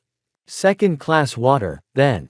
I have a powerful fire and the strongest lightning, on par with the white lightning, okay. Naruto said and put a barrier of fire around him, before grabbing Kagaya's hand and pulling her towards him. I think her fire is unusual. There are two options left, either it's a special first-class fire or a third-class fire, said the soldiers. Is it possible that his fire was beyond third? Asked the demon who was in command of this army of redskins. Of course it is possible, but such a possibility is extremely small, even the rulers have never gone beyond the third class, replied the demon counselor. Now you will see the difference between the second and the fourth class. The black-haired elf smiled predatorily, and then a volcano with black magma inside began to form nearby. Fourth-class magic, how is that possible? The army of the two races panicked. That's right, live from the beginning of existence, you will learn. When the magma touched his body, the shell immediately began to burn and crumble, which was characteristic of Naruto's energy. During this time he learned to perfectly control the power of his energy and its properties, but he was not good at healing, as well as Keigaya's ability to take a life. Then, we, the third-class mages, will take up the cause, shouted the commanders-in-chief of these forces, as well as their assistants, and one half of his body was imbued with one element and the other with another. Two elements, interesting. It's time for us to reveal our cards too, or we'll end up dead. Naruto said, and his sword began to envelop not only fire, but also lightning. Dense lightning bolts formed like a blanket over his body, lightning bolts shot out of the sky and a small bolt of lightning began to form in the boy's left hand. He raised his hand upwards as if giving up. Ha ha ha. Giving up, you would do it right away. They laughed, but after that, in the thick clouds appeared the head of a black and electric dragon with red eyes. Grinning predatorily it rushed downwards, straight towards the third-class wizards. In such a short time, they had managed to form a peaceful alliance for the duration of this battle, and the earth mages stepped forward, then creating a steel dome, behind the walls of which the others, as well as the earth mages themselves, took refuge. It won't do any good. Namikaze shouted, and after the dragon touched the wall, there was an explosion that knocked it back. The dust began to disperse and saw Keigaya standing and holding his left chest, where there was a wound, which hit a lung and probably punctured.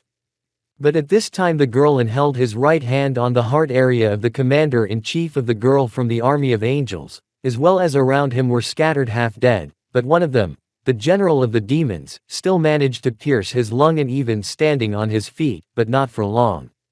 After a few minutes the dust dissipated completely and the guy continued to watch as his girlfriend tormented the demon who a few minutes ago had thrust his sword into Keigaya's left breast. The dome was destroyed and everyone else died from the loss of blood. For the angels. For the demons. Keigaya heard the screams of the remaining army, whose size surpassed all previous opponents combined. The pair held hands and stood watching as the warriors and mages slowly but inexorably approached them. Keigaya, how's it going the old-fashioned way? Naruto asked. The old-fashioned way, answered the girl, and in her hand began to form white energy, while Naruto's energy began to form, but it was black. Is that chakra from the ancient legends? Asked the magician, releasing his weapon from his hands and starting to back away. Did you just realize it? Smiled the focused Naruto.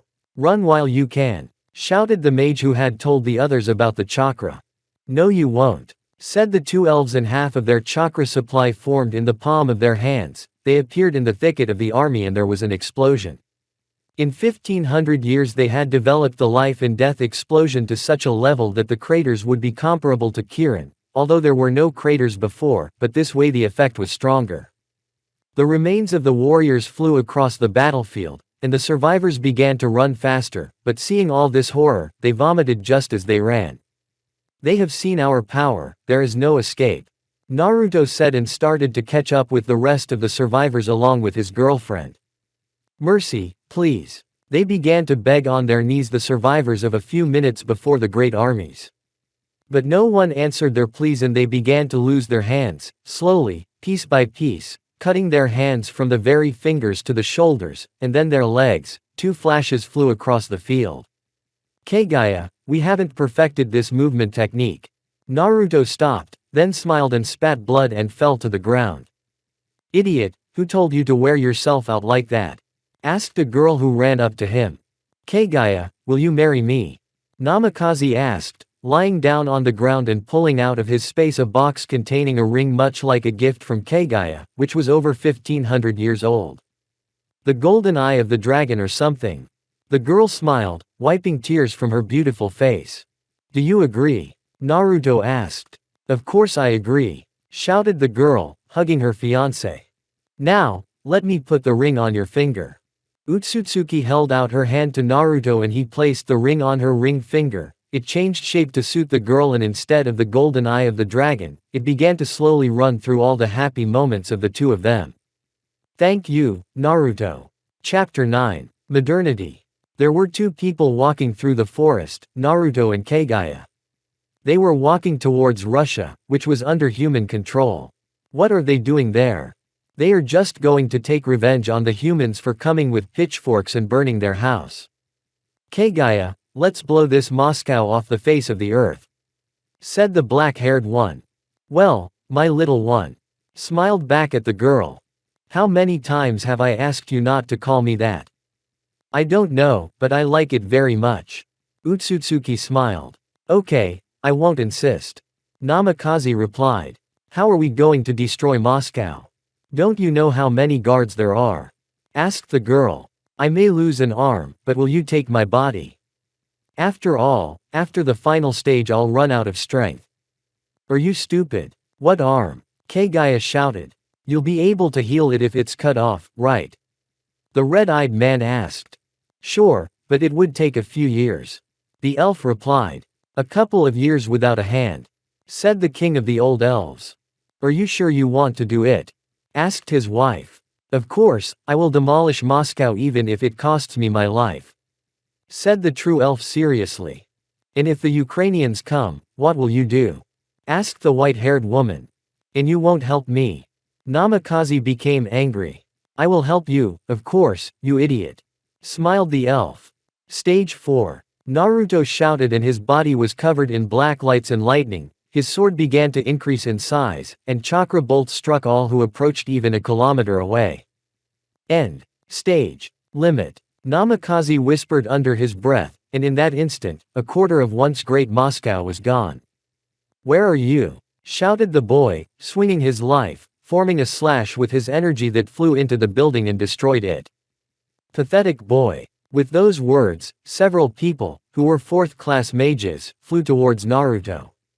Here comes the fun. The guy smiled bloodily and then cut off the hand of the first of them. Do you think this will save you?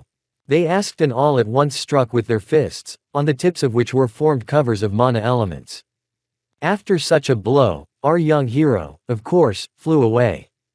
Attacking Moscow, and you're a brave man, shouted the only fourth-grade girl among them. You can't get far on courage alone, said the big guy, punching Naruto. Namikaze flew into the house and destroyed it. He stood up, spat blood and looked at them with a smirk. You were right. Courage doesn't get you far. After these words there was a small convulsion, everyone lost an arm, and the guy who had lost one arm at first lost the other one as well. They flew to different corners of Moscow. Remember the name of the one who will destroy Moscow. My name is Naruto Namikaze, said the black-haired man and began to move quickly towards each of the fourth-class mages. The mages were receiving all kinds of wounds, some deep and some not so deep. Pitiful boy, we can't handle such wounds, shouted the big guy and stood up. Everyone else followed him.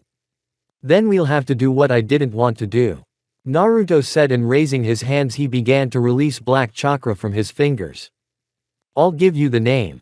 Death Star, said the guy, and then the black ball that rose above his head began to take a shape similar to the stars in the pictures, 6-pointed stars, and the rays took a circular shape, and it was as if the rays prevented the chakra from escaping and destroying everything in its path. What is this? The 6 people were frightened. It is your death. Namikaze smiled in satisfaction and the star swept towards the humans. An arm of the ancient elf king was torn off, but according to Kagaya it would take a few days to recover. Idiot, I told you I would help you, Kagaya said, and a dome of white fire formed around her. She ran to her husband and started to stop the bleeding and heal the wounds little by little. Ah, the boy. He almost killed me, you bastard, said the last survivor of the 6 humans, who was a big guy. Shut your mouth and back off, said Kagaya, and all of Moscow was swallowed by a volcano of whitish magma. Drown in my wrath, Moscow. Kagaya, the strongest man in the world, opened his eyes. Naruto, the white-haired girl, heiress of the Utsutsuki clan, jumped up to embrace her husband, Namikaze Naruto. Kagaya, I just woke up, I'm going back to sleep, but in an eternal sleep. The true elf smiled awkwardly. Oh, sorry, I was worried. You've been lying there for almost 10 years, your arm has even grown back. Has it? Yes, it has. Kagaya, I was thinking, let's go on a trip, Naruto said. Come on, I don't mind.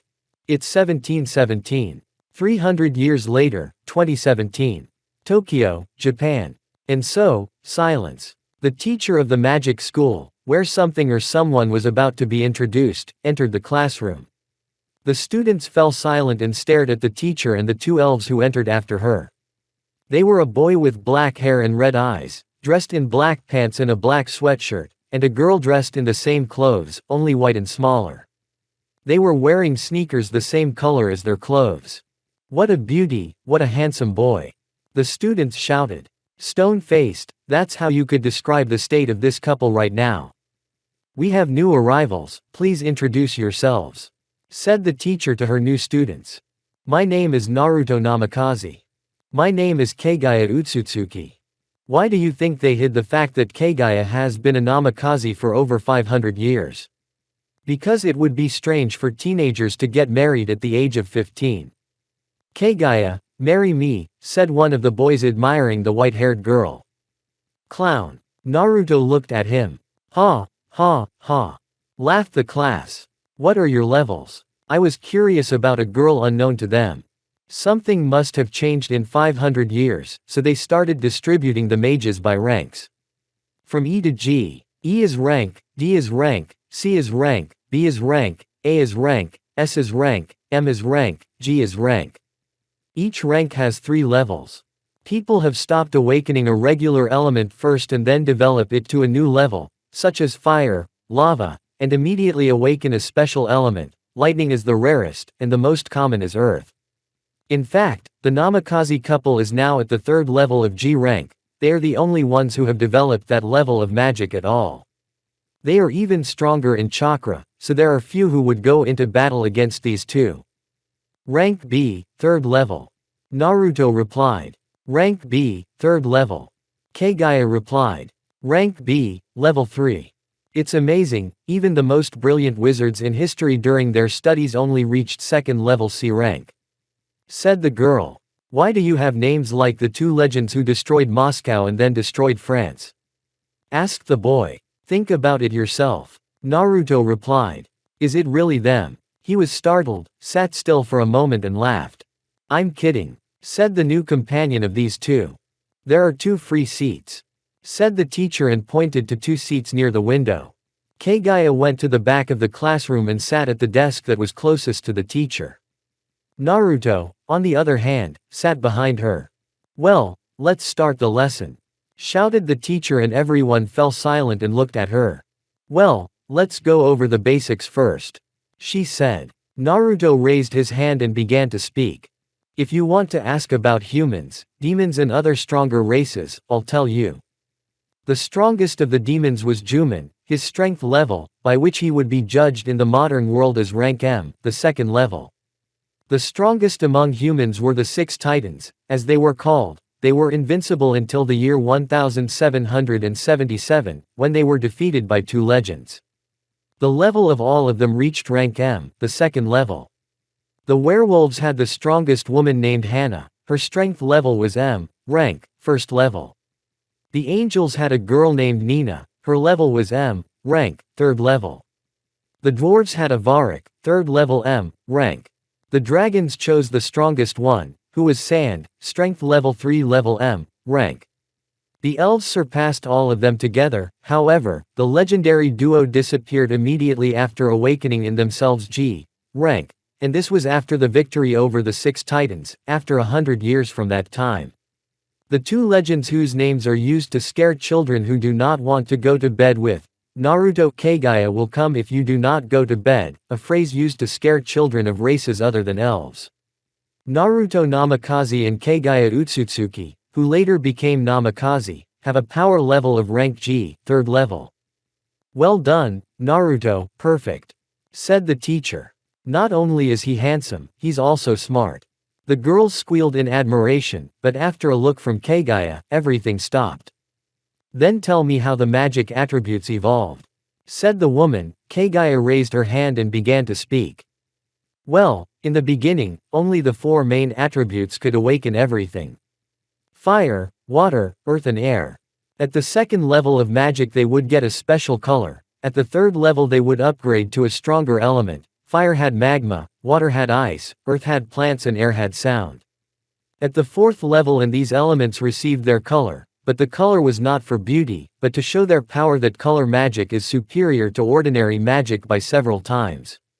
Now it is possible to awaken one strong element at a time. The strongest is lightning, the weakest is ordinary light, the rarest is also lightning, and the most frequent is earth. Well done, Kagaya. The woman praised her new student and continued the lesson. Then I have one more question. How did Naruto and Kagaya defeat the Titans? The teacher asked. They killed them, yes, very difficult and not with a single spell. They lost body parts and even almost died, and Naruto fell bleeding to death. Everything remained just that, except this. The most important thing. Reliable sources, of course. Kagaya turned to her husband. Hush, I'll tell them now. Naruto said, then raised his hand and the teacher allowed him to answer. This doesn't make any sense.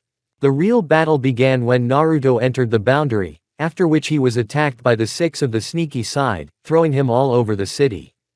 He got angry and started slashing at them bit by bit. His speed was so great that even the fastest of the six couldn't even move a finger when he had already received a new slash. Finally, the six were unwilling to fight and got up and ran towards Naruto, who was forming a spell that looked like a six-pointed star of chakra that was in a storm dome. Throughout the fight he had been using this spell called the Death Star. Only one of the six survived, though he lost all his limbs before being finished off by Kagaya, and Naruto lost an arm due to the power of this spell. Naruto, how did you get this information? Secret. First day of school and it's already a drag. Naruto complained as he walked out with Kagaya by the hand, and there was a car waiting for them, with several more cars and a bunch of guards around them. I think we're attracting too much attention with these guards in the car. Kagaya was suspicious. I don't think so, they'll know to stay away from you. Namikaze smiled, opening the door and helping his wife into the car. Namikaze smiled, opened the door and helped his wife into the car, then sat down beside her and closed the door. Where do you have to go? The driver asked. To the mall, I guess. Naruto said, remembering that he had promised Kagaya that morning to help her with the shopping. Why did I agree to that? Complained the black-haired man. Those were the words heard by the other people in the car, and an hour later a young couple was walking through the mall, with a security guard walking behind them with several bags. Jake, that's it, put it in the trunk and you can rest. Naruto said to the man in the black tuxedo. He walked behind them everywhere they went and he was also the most trusted man in his family. Okay, thank you. Jake replied and followed his bosses. How did they make money? Wizards create clans, companies and things like that to fight monsters. Monsters came to Earth in the year 1910. That is, 107 years before modern times. There are many masks in the world that can hide a person's identity and power level, but Naruto and Kagaya created their own. Faceless masks similar to the Anbu Konoha masks Naruto had admired as a child. They were black and white in color. This is how they became famous as faceless masks. Third level M-ranked mages. The faceless ones wouldn't be in the business of killing monsters anymore, would they? Jake asked. There are no faceless ones anymore, only the schoolboys Naruto Uzumaki and Kagaya Utsutsuki. Kagaya answered. It's because of that incident, isn't it? Flashback. One of the missions to eliminate a level M monster. Faceless, please save me. Shouted the girl to the two people who stood motionless watching their companions being killed by monsters summoned by a single rank M ultimate level monster. Beloved, can we help you? The girl asked.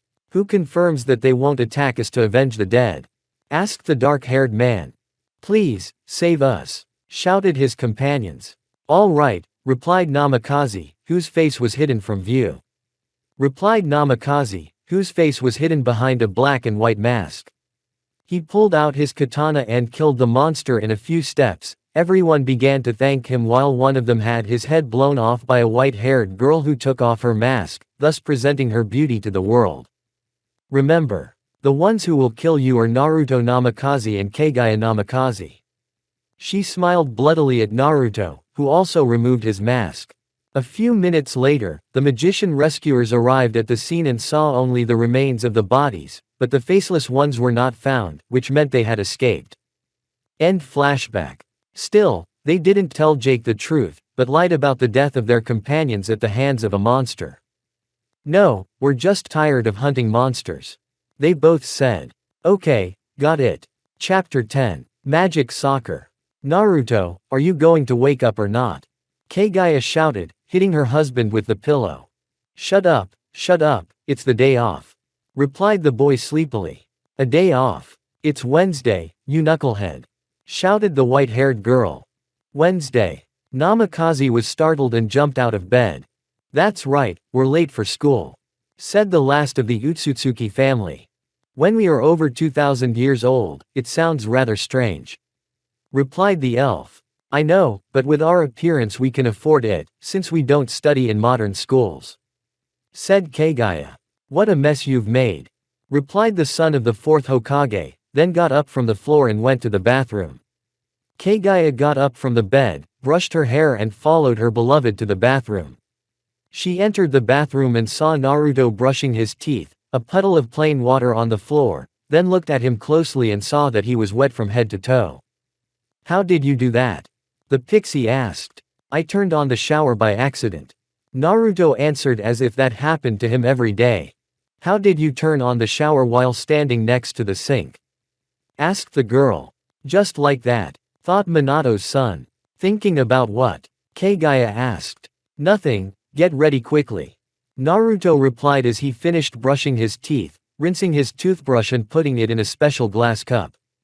Kagaya was surprised by this behavior of the only one who had been with her all this time and followed him.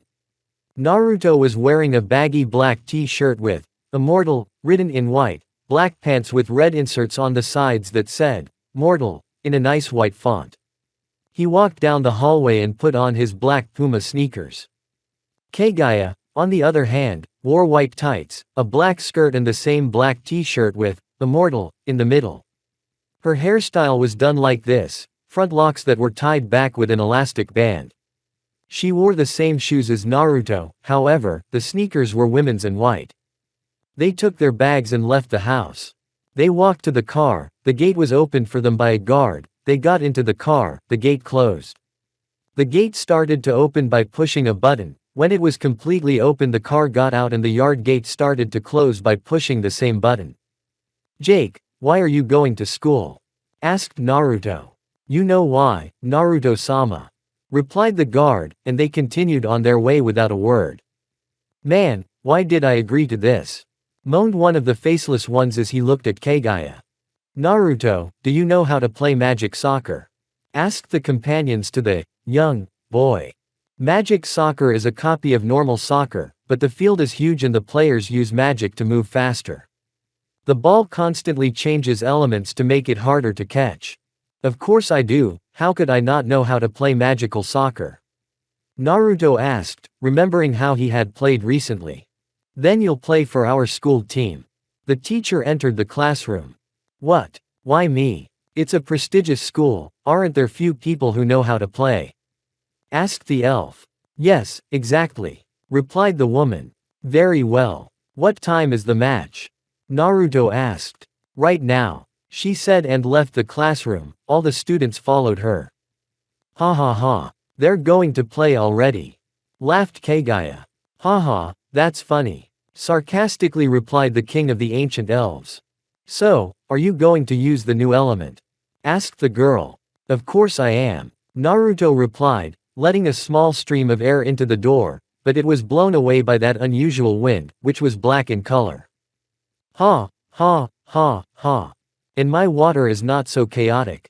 Laughed Utsutsuki, creating white water in her hands and throwing it at her husband. It flew to the end of the desk and embedded itself in the wall. Are you saying it's not that chaotic? Naruto asked. Mistake, I admit it. The girl admitted her mistake and walked out of the classroom. What can I do with you?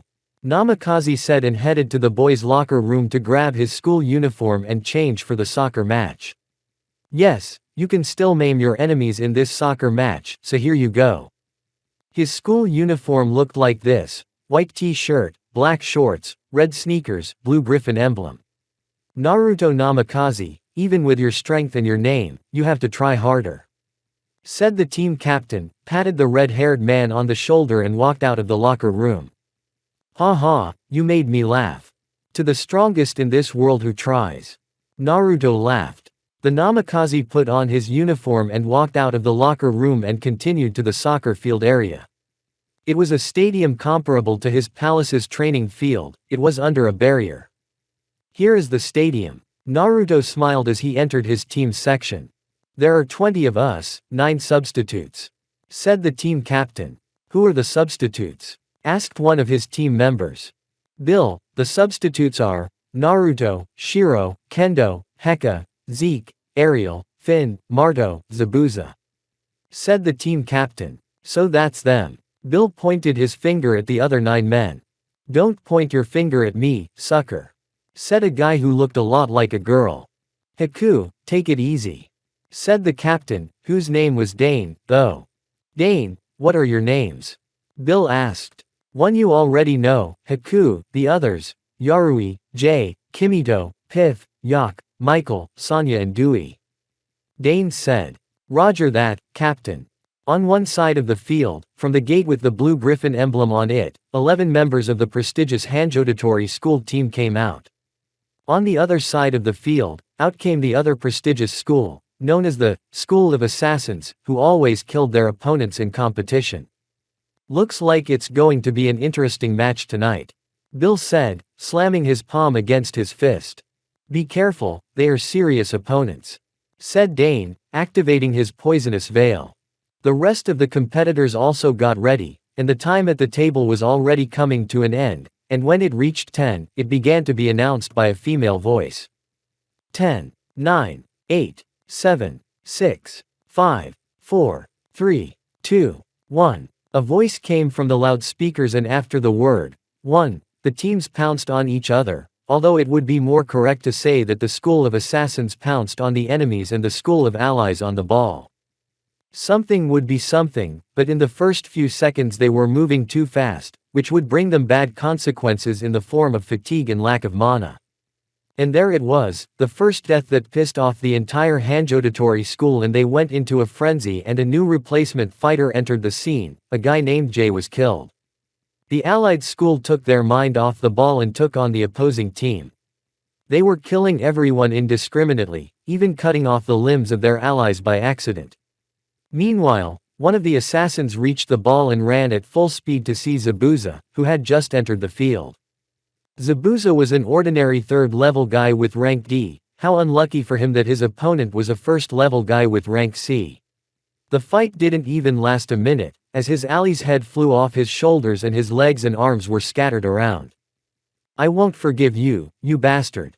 Shouted Haku, reaching for this assassin, but the allied team member didn't make it in time and missed the first ball, in the worst favor for his own. Don't get carried away by your emotions. Naruto said to his ally. He turned around with tears in his eyes, grabbed the red-haired man by the neck and carried him over the ground and shouted angrily. What do you know, you bitch was like a little brother to me. Haku shouted. Naruto's voice became like that of a madman. Do you know how many people have died at my hands? Do you know how many loved ones I have lost? All of them are dead, only Kagaya stayed with me. Naruto said. What are you talking about? Shouted the boy who had just lost his little brother and punched Namikaze. Naruto grinned like crazy and almost hit Haku as he was stopped by Dane, though he himself almost died. Naruto, you're coming out with us. Dane said and walked out of the sector. Let's see what you can do. Smiled the king of the ancient elves and followed his captain out. Round 2, the contestants have regained their strength. Let the fun begin, shouted the cameraman. The air began to stir around the red-haired man, and his eyes began to fill with madness. Once again he decided to kill everyone. Kagaya sighed, watching her husband. The onlookers looked at her in disbelief, and then in the direction the elf was looking. They watched as the black air began to swirl tighter and tighter around the guy from the Blue Griffin crew. Let's have some fun, said the guy and disappeared from his spot. The assassins were surprised, but then, noticing the slight ripples in the black air, They calmed down and watched smilingly as they came closer and closer to them. This they did at a rather high speed. I hope at least you don't use your power to the fullest. Kagaya looked at her husband and talked to herself. People thought she was schizophrenic, but Naruto could hear her perfectly. The first boy in the path of the black air currents ran forward at full speed to stop it before it reached the others. No sooner had the boy reached his target than he was torn to pieces, and the only surviving leg fell into the hands of a spectator, who at first did not realize what had happened, and then with a very loud scream threw the leg back onto the field. There was blood everywhere, even on the walls of the stadium. Even the school of assassins was frightened by the spectacle. And a white-haired person hit his forehead with the palm of his hand. Okay, we'll skip a lot of deaths. Naruto turned and ran towards the ball, but without the cover of air, because it didn't last forever. You killed our man and now you're taking off, shouted one of the assassins, drawing his swords and began to advance towards Naruto with rapid swings. Idiot, Kagaya said as she watched her enemy go up in flames. Naruto grabbed the ball and it began to ooze magma. Weak. The guy with over 2000 moved to the opposite gate, put the ball on the line and with a sigh scored it. The Blue Griffin Sector. Naruto, you're awesome. Thank you. Assassin School Sector. Release the secret weapon. He should have already beaten us all together by more than 100 times. Said the team captain. Captain, are you sure? He's going to destroy everything in there. Shouted a member of the assassins. Execute the order. I will. Start the round. Here comes our secret weapon. Smiled the assassins, coming out a boy of his age, but the aura around him was more overwhelming than that of the usual assassins and even Naruto himself with limited powers. Is S really a level 1 rank? The Blue Griffins asked fearfully. Level 2. Naruto said and slowly started walking towards his strong enemy. On the way his body began to be covered in black lightning, black fire, black air, and his S-rank body was covered in purple water and red poison. So that's how it is. Naruto said as he broke the first seal and his power increased to rank A 3rd level. The hair of the two enemies began to rise and their clothes fluttered in the wind from their power. Let's begin. They muttered to each other, stopped near the middle of the center and quickly rushed towards each other. They engaged in close combat, where they were evenly matched due to Namikaze's lightning, but at times he was stronger and was still injured, but he was also taking damage to his body from his opponent's poison and was already starting to spit out his blood.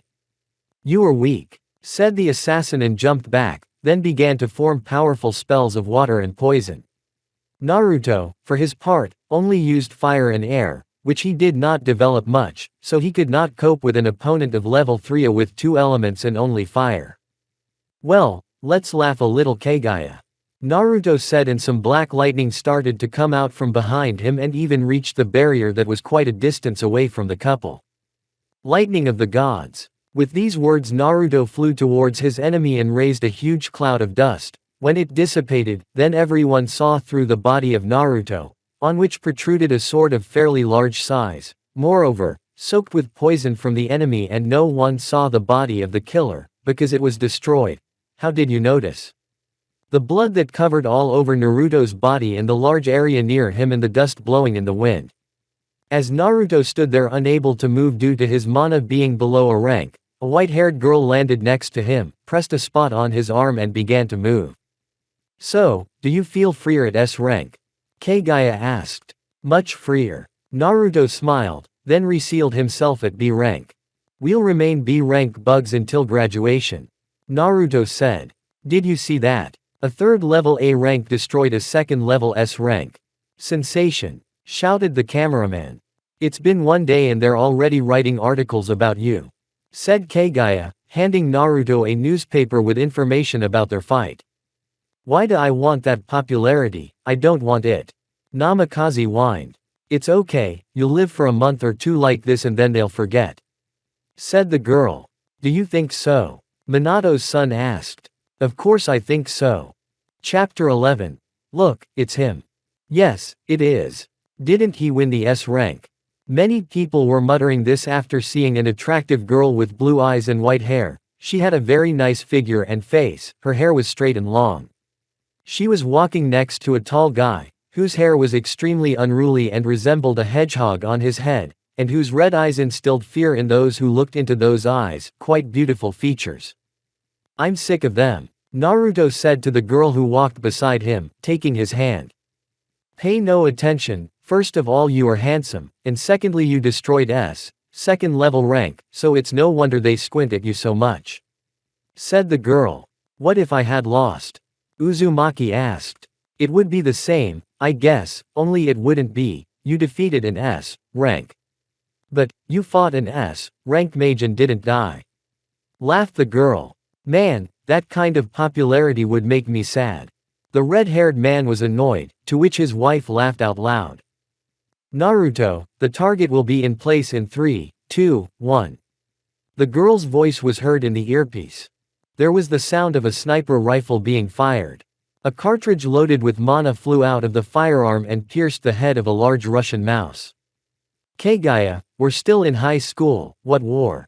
Naruto asked. He picked up his gun, slung it on his back and ran towards the cliff, for this mouse's meeting place was near some mountain. The name of this mountain was Fished.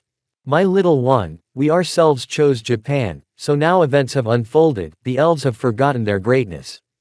Kagaya also began to gather, then turned around, ran to the cliff and jumped, flying down like a stone. What if she hadn't made it in time? Naruto asked, lifting his girlfriend up and holding on with air magic. I know you would have made it, replied the white-haired girl, then turning around, pulling out 2 pistols and starting to shoot at the enemies flying behind them. Still the tail? Asked the boy. Yes, answered the last surviving old elf woman. After these words, the black air began to be sustained by black fire and the speed increased several times. Do I think we fly faster in the plane? Kagaya asked. It doesn't seem that way to you, but it is. Namikaze replied. Naruto put her on his back, she put her 2 arms around her husband's neck and lay quietly on his back. Is it comfortable? Naruto asked. Very. The former Utsutsuki replied smiling. Do we still have a lot of time? Asked the black-haired man. Yes, answered the blue-haired girl. Then we can take our time. She smiled with a deadly chakra. What is our next mission? Naruto asked, then handed the report of the last mission, which was to kill an officer. The last mission in this war, it depends on it whether it will be a success or a defeat. The mission is to take Moscow. Take Moscow. The 2 of us? The boy asked in surprise. No, a squad of 4, 2 of them are you and Kagaya, the rest are the best war mages of the Elven army, and the other squads will focus on diverting forces. Your job is to take down the mayor of Moscow and the president of Russia. Quite a challenge, what will be the reward? Naruto asked. The strongest artifacts from the elves' treasury. Kagaya, the strongest artifacts have a reward, do you think our swords will be there? Naruto asked. I don't know, I think they keep them as treasures, so they won't even mention them to us. Replied the girl with a mocking smile. Maybe you're right, but I want to fight with Vita so badly, I don't even mind breaking the seals to destroy Moscow in one fell swoop. Naruto smiled. Good idea, my love. The white-haired woman smiled and began to remove the seals from her right hand. Stop, get to rank M and stop. Namikaze said, then he also began to remove the seals from his left hand, reached the penultimate one and stopped at the last one on his hand. Do you think that much strength will be enough for us? Asked the girl. What I can think of. Let's go, shouted one of the best military wizards of the Elven army, whose name was known throughout the race, Captain Rax. The name of another was also known throughout the race, Captain Jang. Many successive, single and automatic shots were also there, grenades, body parts and cannons, which was not here. Even fighter planes were flying over the kind of city in which a large-scale battle was now taking place. This city was the capital of Russia, Moscow. There were enemies in the way of the main squadron, but they were quickly killed by the military. It was not very hard to hear, because the guns were equipped with silencers of the best quality, and the accuracy was not very lame due to the holographic sights. How far are we from here? Naruto asked. About 10 minutes to the main office, if we don't get into any trouble. Rax began to speak. One of the missiles flew towards the squadron and Young, who couldn't jump in time, was splattered with rocks by the explosion. Then flew another missile, which already killed the not very young, but not old captain of the Elven army either. Young! Shouted Rax, trying to pull his friend out from under the rubble, which cost him his life. Lots of sniper rifle fire and the limp-looking body falls to the ground. So that leaves the two of us. Naruto said, then reinforcing his body with chakra and mana. If we die before we can have the baby I wanted after school, we'll have it there. Kagaya said, and then pointed her finger to the sky. We won't die, my dear, we won't die. Namikaze smiled after hearing those words and ran off. Many cannons were pointed in their direction, but they didn't care. Some of the bullets hit the seal and it began to silently destroy itself. A few minutes later, a couple of old elves entered the main office. They stood there for a few seconds and then there was a huge release of energy, followed by an explosion comparable to that of a small atomic bomb. Damn weapon! Shouted the soldiers on both sides. A huge column of dust rose up, among which the images of the two people were not clearly visible. Kagaya, why did the seal break? Naruto shouted. I don't know how, maybe the seal got caught on something. Shouted the girl back. Whatever, a lightning bolt. Shouted the boy and a lightning bolt of enormous size formed in his hand. He hit the ground with it along with his wife and a powerful pulse coursed through the ground, followed by a wave of lightning that knocked down anything and everything in its path. I think it's time to go, Naruto said and began to crumble into dust along with Kagaya. You can choose whichever artifact you want. I want 2 of these swords. Naruto said pointing his finger at 2 swords, black and white, with life and death engraved on the blades. Okay, but they're not very good. I said I want 2 of those swords. I repeat, Namikaze. I think I'll keep this one. Said Kagaya, who took the 2 bracelets. Good choice, these bracelets suit everyone. They fill up with all the user's mana in a few hours and replenish mana instantly. In long battles they are perfect. Thank you, I know. Said the girl. They only chose these 4 items because they had used them in the past. Kagaya, aren't those the bracelets the old man gave us? Naruto asked. Yes, my love, they are exactly the bracelets you are thinking of. Naruto, Kagaya, tell me, who are you? We are the ones who have been guarding these lands since the beginning of existence. They answered in unison and disappeared. Do you think he'll guess? Asked the white-haired one. No, of course not. The red-eyed one replied. In one of the alleys of Tokyo, Japan, something new was happening. A man asked a girl, who looked to be about 10 or 12 years old, a question. Dude, you're not kidding, are you? Asked a tall, black-haired guy whose eyes glowed red in the dark. Hey, go where you're going. The man cursed, after which the remains of his head fell to the ground, and the girl, even more frightened, burst into tears. Don't worry, Big Brother won't let them hurt you. What's your name? Asked the boy. My name is not mine, I come by myself. Replied the little girl, laughing. Ha ha ha ha, okay, what's your name? She asked. Yumi. And you? Asked the redhead. Naruto. He answered with a smile, and then he took the girl on his back and went somewhere, and that place was his house, where a woman was waiting for him. He walked through the city and asked the girl all about her life. She answered briefly and at the end of the journey she fell asleep. Naruto, where have you been? Kagaya began to get angry. Jealous. Namikaze smirked. Of course not, I know that you only love me, silly. Utsutsuki's ex smiled. Look who's with me. Naruto said gently pulling the girl off his back. Who is that? Kagaya asked. She's Yumi, now she's our younger sister, so to speak. Naruto replied. How cute she is. Shouted the white-haired girl hugging the girl. Sis, who are you? Woke up the redhead. Yumi, now your name is Yumi Namikaze, and I'm your older sister and your brother's girlfriend, Kagaya Namikaze. The blue-eyed girl replied. Brother, are you dating your sister? Yumi asked. No, how should I put it? She is my wife. Naruto smiled. Chapter 12. Hanagram. Naruto, I'm hungry. Said Kagaya, who was now leaning back in a yellow bag chair, reading something on her tablet. Order a pizza, just because you're lazy doesn't mean I want to cook. Namikaze replied with his eyes closed, but the white-haired girl had woken him up. You're such a baka. Kagaya shouted, puffing out her cheeks. Kagaya, you're 2030 years old, what kind of games are you playing? Naruto asked, opening one eye. What 2000 what? I am a young, beautiful and determined girl who is not even 20 years old. She replied with a smile. Come to think of it, I'm the same way, only I'm not a girl, luckily. The red-eyed boy sighed heavily. Hi, can you bring us a pizza? The address is, Jade Street, Building 1. Kagaya said, on the phone. Kagaya, is that for you? Namikaze asked. For us is for us. Shouted the blue-eyed girl. Great, I'm hungry too. She smiled brightly at the ruler of the ancient elves. Brother, I want some too.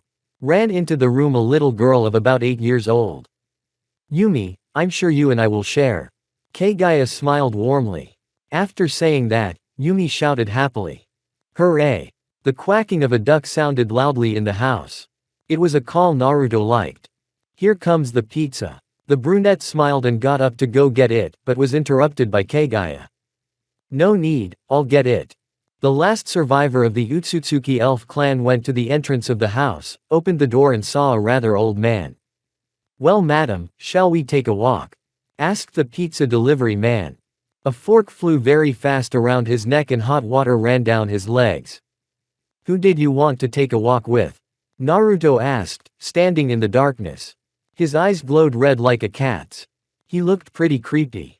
I'm a member of the 9 Fires, you're in trouble. He shouted and ran off with the pizza. We'll have to go get the pizza ourselves after all. Naruto sighed heavily, then put on his shoes and left the house. He walked down the street straight to the pizza place, but he heard someone running behind him. He stopped and turned around. It was Kagaya and Yumi. They walked a little further and entered the pizzeria, approached the counter and ordered 2 large pizzas. Didn't you order us a pizza? Asked the girl, handing them a paper with the order written on it. Oui, the delivery guy was a little scared and was hitting on my son. Naruto answered with a bit of anger. Haha, he's a piece of shit, I can't stand him, seriously, he's a member of one of the strongest factions in Tokyo, the 9 Fires. I don't know why he works here, maybe he's been expelled. Replied the pizza lady. Your pizza will be ready in 10 minutes. She said. Okay, we'll wait, we'll take it home. Namikaze said. They sat at a table and waited for the time to leave this pizzeria and eat hot pizza. Haha, yeah, you're right. Entered the pizzeria a guy with 2 girls on his arm. Wow. The one who had just entered was surprised, looking at Kagaya. The little hand pounced on him and in a few seconds he was slammed against the wall of the pizzeria. Can I have some tea? Naruto asked the employee from whom he had just ordered a pizza. Yumi, I can defend myself too. Kagaya frowned. Sis, am I awake? The little girl asked excitedly. Yes, Yumi, you're awake, you're rank D, not far from us, we're only rank C, Naruto affirmed, taking a cup of tea in his hand. He watched as Kagaya got up from the table, took Yumi's hand and approached the boy who only now realized the situation he was in. Ladies. Please. I didn't mean to. With tears in her eyes and her forehead on the floor, she pleaded. Yumi, do you remember when Naruto taught you how to bully people? Utsutsuki asked with a sadistic smile.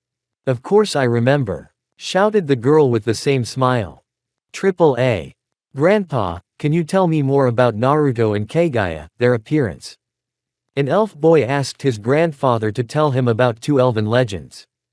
Well, Naruto was a rather tall and handsome man, he had black hair and red eyes, he is very cruel, but also kind to his loved ones, however, no one knows how he died, so he is probably somewhere right now killing another victim. He has 2 types of energy, chakra and mana. He and another person survived the Great Earth disaster that destroyed all things. His sword, life, disappeared a few days ago, as well as death, Kagaya's sword.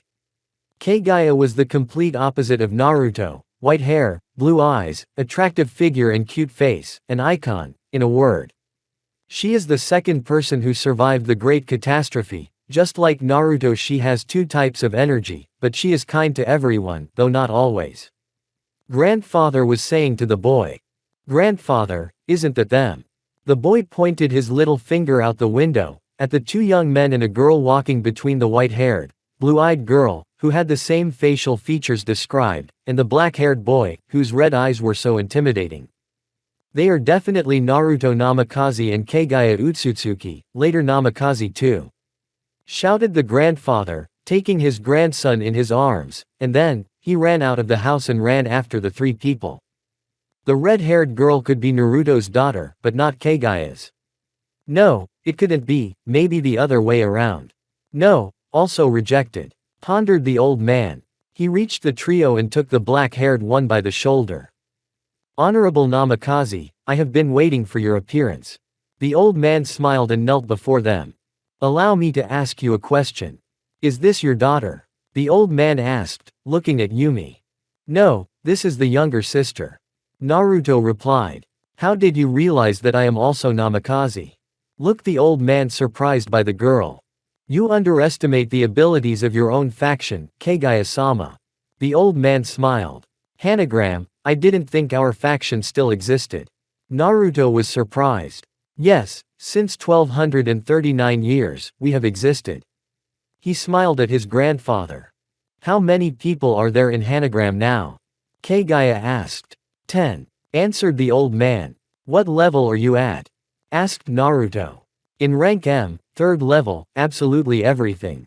Replied the old man with a smile. Not bad, not bad. Are you a criminal gang or are you do-gooders? Namikaze asked. Naruto-sama, we have followed in your footsteps, we are one of the most dangerous gangs in the world. The old man smiled. Following in my footsteps, then. How many have you killed so far? Naruto asked. More than 1,000, we are free killers, we kill when we want. Replied the old man. Then answer the last question, how many have I killed? Asked the king of the ancient elves. You have killed more than 10 million. Replied the old man. That's right, smiled Naruto. Smiled Naruto. Where is your headquarters? Asked Kagaya. Our headquarters isn't in any of the cities, it doesn't even appear on the faction map. We have established ourselves in Everest. Yumi, do you want to go to the mountains? Naruto asked, taking Yumi in his arms and putting her around his neck. Of course, little brother. Yumi shouted with a smile on her face. Do we have a long road ahead of us? Yumi asked. No sis, we're here. Naruto answered and the image of a huge castle began to appear in front of him. You're old-fashioned, haha, our style. Kagaya laughed. Of course, since you are the founder of this base. We thought you had already demolished it and built a new one. Replied the surprised elf couple. We keep everything in order, not even a crack has appeared in the wall of this castle. Smiled the old man. Old Rod, who did you bring? Asked the big man about 2 meters tall. Does the name Naruto Namikaze mean anything to you? The old man asked, smiling at him. So it's you Naruto-sama, Kagaya-sama, good to see you. Kneeling down in front of Naruto and Kagaya the big man. Get up, you don't have to be so respectful. Naruto and Kagaya smiled. Explosion. That was what the four heard after a short conversation. What kind of bomber is that? Naruto asked, turning around and walking towards the explosion. Don't worry, the base won't be destroyed, all of us personally put a barrier on it, so only you can destroy it. Smiled the grandfather. Kagaya, go put up a stronger barrier. Said Naruto. Naruto, they are our followers, I can't stop you. Utsutsuki was afraid. Don't worry, I won't punish them too much. Said Namikaze and took Yumi in his arms and walked towards the explosion. Kagaya ran to the wall and started to form a magic circle with one hand and with the other hand to gather natural life chakra to put the most powerful barrier to this base. After a few seconds, the hand with the chakra was glowing white, and completely, and from the other hand came out a magic circle that was bigger than Kagaya herself. All the power went into the base and Utsutsuki tried to pierce it with his weak technique, Chidori, but failed. Perfect. He smiled and went to catch up with Naruto, along with old Rod and the big guy. There were a few rowdy people in the room. Well, how do you say a few? There was a battle going on here. The room wasn't so small, it was huge. Ha ha ha. You're going to lose, girls. Laughed the four boys on one side of the room. Grandpa, tell me their names. Naruto asked as he entered the room. Those guys are Cefle Litoari, VRT Litoari, Furlu Halio, Terran Kitret. He said, pointing his finger at the four guys. And the ladies, what are their names? Namikaze asked. Althea Lathan, Zenina Xialio, Siloa Ichuoa, Alua Ichuoa. Grandfather replied. Well, understood then. Smiled the king of the ancient elves. Shall we watch or shall we intervene? Asked the big man to the old man. Loon, you will have to ask Naruto-sama. Replied the old man. Naruto-sama, maybe we should intervene. Loon asked. Let's observe him, then we'll see. Naruto smiled. The 8 flashes headed towards each other and a battle began between 4 girls and 4 boys in the center of the room. Cefali let fly a small volcano on the ground and Althea a tsunami that extinguished that fog. The impact of VRT and her earth elemental made the ground crunch. Zenina made a huge red magic circle and, behind it, a huge fireball appeared. Terran smiled and a blue magic circle appeared in front of him, followed by a huge wall of water. Cefle created a huge jet of fire and Furlu empowered it with his air elemental. VRT created a huge stone spear, and Terran began to throw ice blades larger than himself. A huge cooperative spell began to form, which the boys began to create.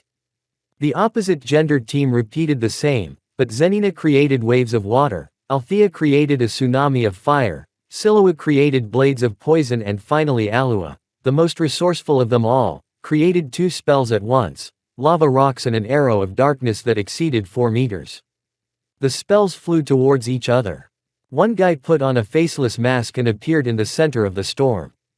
One swing of his sword and all the forces dissipated. Both teams were surprised that even old Rod couldn't dispel the storm. Who are you? They all asked at once. The black-haired man began to remove his mask and the face of a handsome young man with red eyes appeared. My name is the Legend of Death, Naruto Namikaze. He smiled. Naruto Namikaze, really, that legendary warrior from our village. They wondered. He's not the only one here. Said a white-haired girl who appeared beside him. My name is the Legend of Life, Kagaya Namikaze. She smiled. Hello Naruto-sama, Kagaya-sama. They knelt down in front of the pair of ancient elves. Stand up, there is no need for so much respect.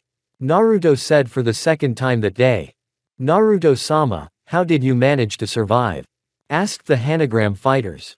Who said we would die from such an explosion? Naruto asked. Like that. After that explosion, all of Brazil was being rebuilt. Shouted the Hanagram members. Are you going to defeat my friend? He's a little weaker than me. Naruto said. I can do it alone. Cephalus stepped forward. Okay. Naruto smiled and raised his hand, then a small puff of smoke rose and a small wolf appeared in front of everyone. Little Naruto, you haven't changed much. Smiled the wolf. Zen, you haven't changed much either. Naruto chuckled. So why did you call? The black-haired man asked. Defeat this guy. Namikaze pointed his finger at Cephalus. You think this wolf will defeat me? The elf was surprised. Easily. Naruto said and then Cephali jumped back and surrendered to a fireball attack. I'll show you the true power of rank M. Shouted one of the Litoari brothers. After that, a huge lava flow began to form, even more so because of the weak joint spells of the teams. The wolf grinned like a predator and opened its jaws. From there, it fired a black beam and destroyed the lava flow, and then hit the elf, who flew off into the wall with a pierced shoulder. Attack all together. Naruto said and jumped on top of the enlarged Zen. The teenagers disappeared from their seats and appeared in front of Zen. He was a little surprised by the speed of those kids, but it was more interesting than the puny ones. They started hitting the wolf, but he didn't care with his defense and mana, he still didn't use chakra. Naruto and Kagaya's followers combined their blows to do some damage to the wolf, and they succeeded. The wolf went flying into the wall from the combined blow of all the teens, but they didn't stop there, they put mana in their fists and jumped towards the wolf. He stood up, his eyes glowed black and he grinned like a predator. The black-haired one crouched down, and then rose from the ground with its paws and appeared behind the teenagers, reduced its size and hit Althea with its paw. The girl flew against the wall and lay there. She lost consciousness. The wolf's eyes glowed black again, it looked at everyone and was pierced by a terrible pain. "What is it?" they asked. "It's fear management, children," laughed the wolf. Chapter 13. Gate to the top. Fireworks went up from the yard of a house where two teenagers and a boy lived. "Happy New Year, brother, sister," shouted the red-haired girl to her elders. "You too, Yumi," Naruto and Kagaya replied. Very abruptly, explosions and people screaming and crying started everywhere. "Awesome start of the year, hello 2018. Naruto shouted. He then pulled his wife and little sister towards him and released a huge pulse of his chakra. It scattered everything around him, and there was no trace of the house left. It was such a cool house. There was a plane flying over Tokyo, the hatch on the bottom of that plane opened and two nuclear warheads fell out. Harsh. Naruto marveled and put his arms to his sides, Kagaya followed. A barrier of darkness and light. They whispered and a barrier formed around them. Somewhere in the distance the warheads had already touched some other physical body and activated. The explosion was quite large, all of Tokyo was destroyed, only a few strong mages survived. That's how you decided to proceed, Americans. Naruto, where is Van now? Kagaya asked. He should be in Paris. Let's go. Naruto said and with the help of the air element took off, with Kagaya in his arms and Yumi sitting on his neck. Comfortable, of course, said Namikaze sarcastically. Don't ramble, let's fly, replied Utsutsuki and they disappeared from their seat. Van, you damn vampire, open up. Naruto knocked on the door. Who wants to die so badly? A voice came from behind the door. The door opened and Naruto's body began to enlarge, but after a second it stopped. The vampire flew in the opposite direction of the trio and crashed into the wall. Don't forget that I'm already immune to your blood spells and stuff, ha ha. Laughed the king of the ancient elves. Oh, Naruto, it's you. Smiled the vampire. Of course it's me, who could throw you around like that? Namikaze asked. But we used to be the same. I'm also in the G rank, from the 3rd level, right? Wong was surprised. While you were resting, I was training, and besides, how many I've already absorbed. You can't even imagine how much life energy is in my chakra, and it's less in mana, but it's not insignificant. Naruto smiled. Above G rank. And how do I address you? Your Highness. No, God. Naruto's old friend asked. As you wish. It's time to make yourself known again. Naruto said. You want to break into the meeting of the 8 great races? Asked Van. Of course, that's why we came to you. Smiled Namikaze. Ha ha, what a good informant I am after all. Good luck, tomorrow there is a meeting in this city. Wong replied with a smile. Where are you staying? Wong asked. In Kinrai. The bearer of the power of death smiled. Such an answer made Wong choke. How much money do you have? Asked the vampire. A lot. Namikaze smiled. By the way, I've created a new artifact. He called it the mysterious lantern. Naruto said and raised his left arm, wrapped in steel chains, and hanging underneath was an ancient lantern with a green flame inside. Why are you walking around with that? Van asked. Naruto grabbed the vampire by the shoulder and led him to an open field, then held out his left hand to the side where there was no one and said 2 words, Green Hell. A huge jet of green flames erupted from the lantern and consumed everything in its path. It traveled exactly 1 kilometer and stopped as a small flame exploded. With this action, it destroyed everything in a 1 kilometer radius. What was that? Wang's eyes bugged out and he asked the question. It is a lantern. Naruto smiled. There were 8 people sitting in a room in a building in Paris. These people belonged to the 8 great races: humans, elves, orcs, demons, dragons, angels, werewolves and dwarves. Dragons, why have you dropped nuclear warheads on the territory of our country?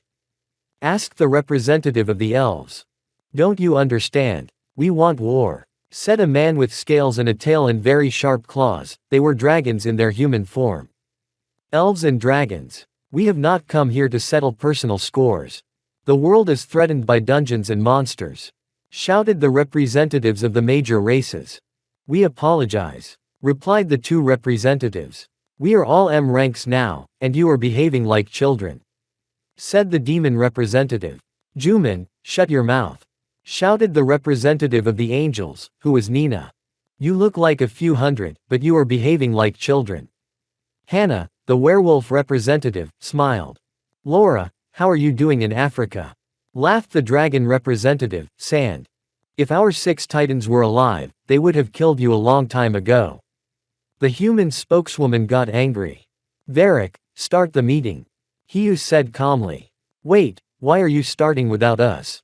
The representatives heard these words, and then, the door of the meeting room flew out and they saw 2 silhouettes, a boy and a girl. Red eyes and black hair, much like a legend, and the girl had white hair and pure blue eyes. Looks like we're in for a rough ride. Varric smiled in satisfaction and got up from the table, and everyone else followed suit. 10 more people entered behind the elven legends. Naruto-sama, should we kill them? Cephle asked. Silence, you can't kill them. Namikaze smiled. Had the Namikaze family returned? Laughed Juman. They all heard silent sighs and looked towards the printed door. Ha ha ha ha ha, they fucking killed the orc. Naruto laughed. Looks like the elves and orcs have started a war. No, I don't want to get involved in their intrigues. I'm here to tell you that all your capitals have been destroyed. We are the Hanagram, the ones who want to learn the secrets of the world. Naruto and Kagaya smiled and then disappeared. The secrets of the world want to know and our capitals were destroyed. Varric got angry. Easy, dwarf, you do realize they're screwed, right? Hiyu asked. Yes, they can't cope with all the races. Smiled Sand. We have to destroy them, wipe them off the face of the earth. Stood up and muttered to herself an angry Laura. Apchi. Sneezed everyone in Hanagram's group. It looks like they are going to kill us already. Naruto smiled. Naruto-sama, can we attack the 3 strong areas with animals and dungeons? Silhouette asked. Okay, there are only 8 of you, but with the rest we are 12. Kagaya affirmed. Yes. Me, Cephalus and VRT will go to the North American territory, straight to the dragons. Smiled Furlu. Then I will go with Althea and Alua, to Australia. To the orcs, said Silhouette and they left the room. How impatient, Furlu, you do it fast too. Said Old Rod. I will take Terran and Zenina with me, we will go straight to Africa, until we capture at least 50% we will not leave. Said Luna and left the room. Well, Kagaya, Old Rod, we have 2 territories left, Eurasia and South America. Old Rod, where are you going? Naruto asked. I'm going to South America to settle a personal score with the angels. The old man smiled crazily. Kagaya, apparently we're going to give stars to 5 races at once. Namikaze said. Yumi, train for now and then come with us. Kagaya smiled at the girl and they left the base. Okay, sis. Naruto, what's the purpose of this? Kagaya asked, cutting another elf attacking her in half. You know, Kagaya, I want to kill the gods. Naruto grinned madly. I'm coming with you. Kagaya said. Okay, little woman. Naruto smiled and his eyes glowed black. Naruto, can you keep the 4th mode for long? Kagaya asked. For a lifetime. The Legend of Death replied. Well, then I guess I can do it too. Said the former Utsutsuki, her eyes glowed white and the pressure of chakra and mana around her increased. Wife, sit down and try to break through. Naruto wondered.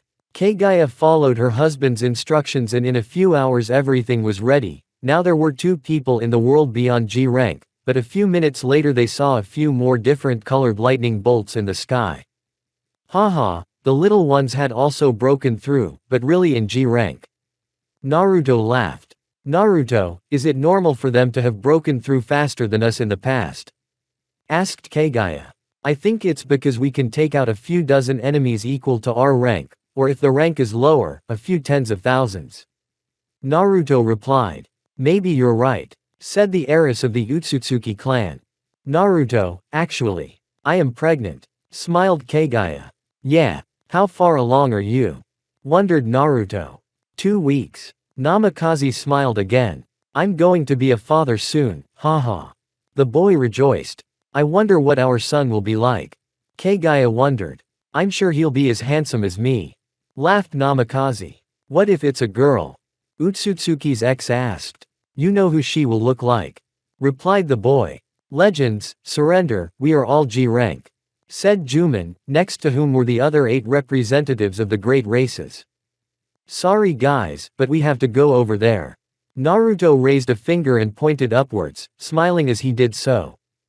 Ha ha, making jokes in the face of death, death. Grinned Juman, around whom a volcano was already beginning to form. You're forming a volcano, you think that's going to help? Naruto smirked, pulled out a knife and blew the demon's head off. It's G-ranked, isn't it?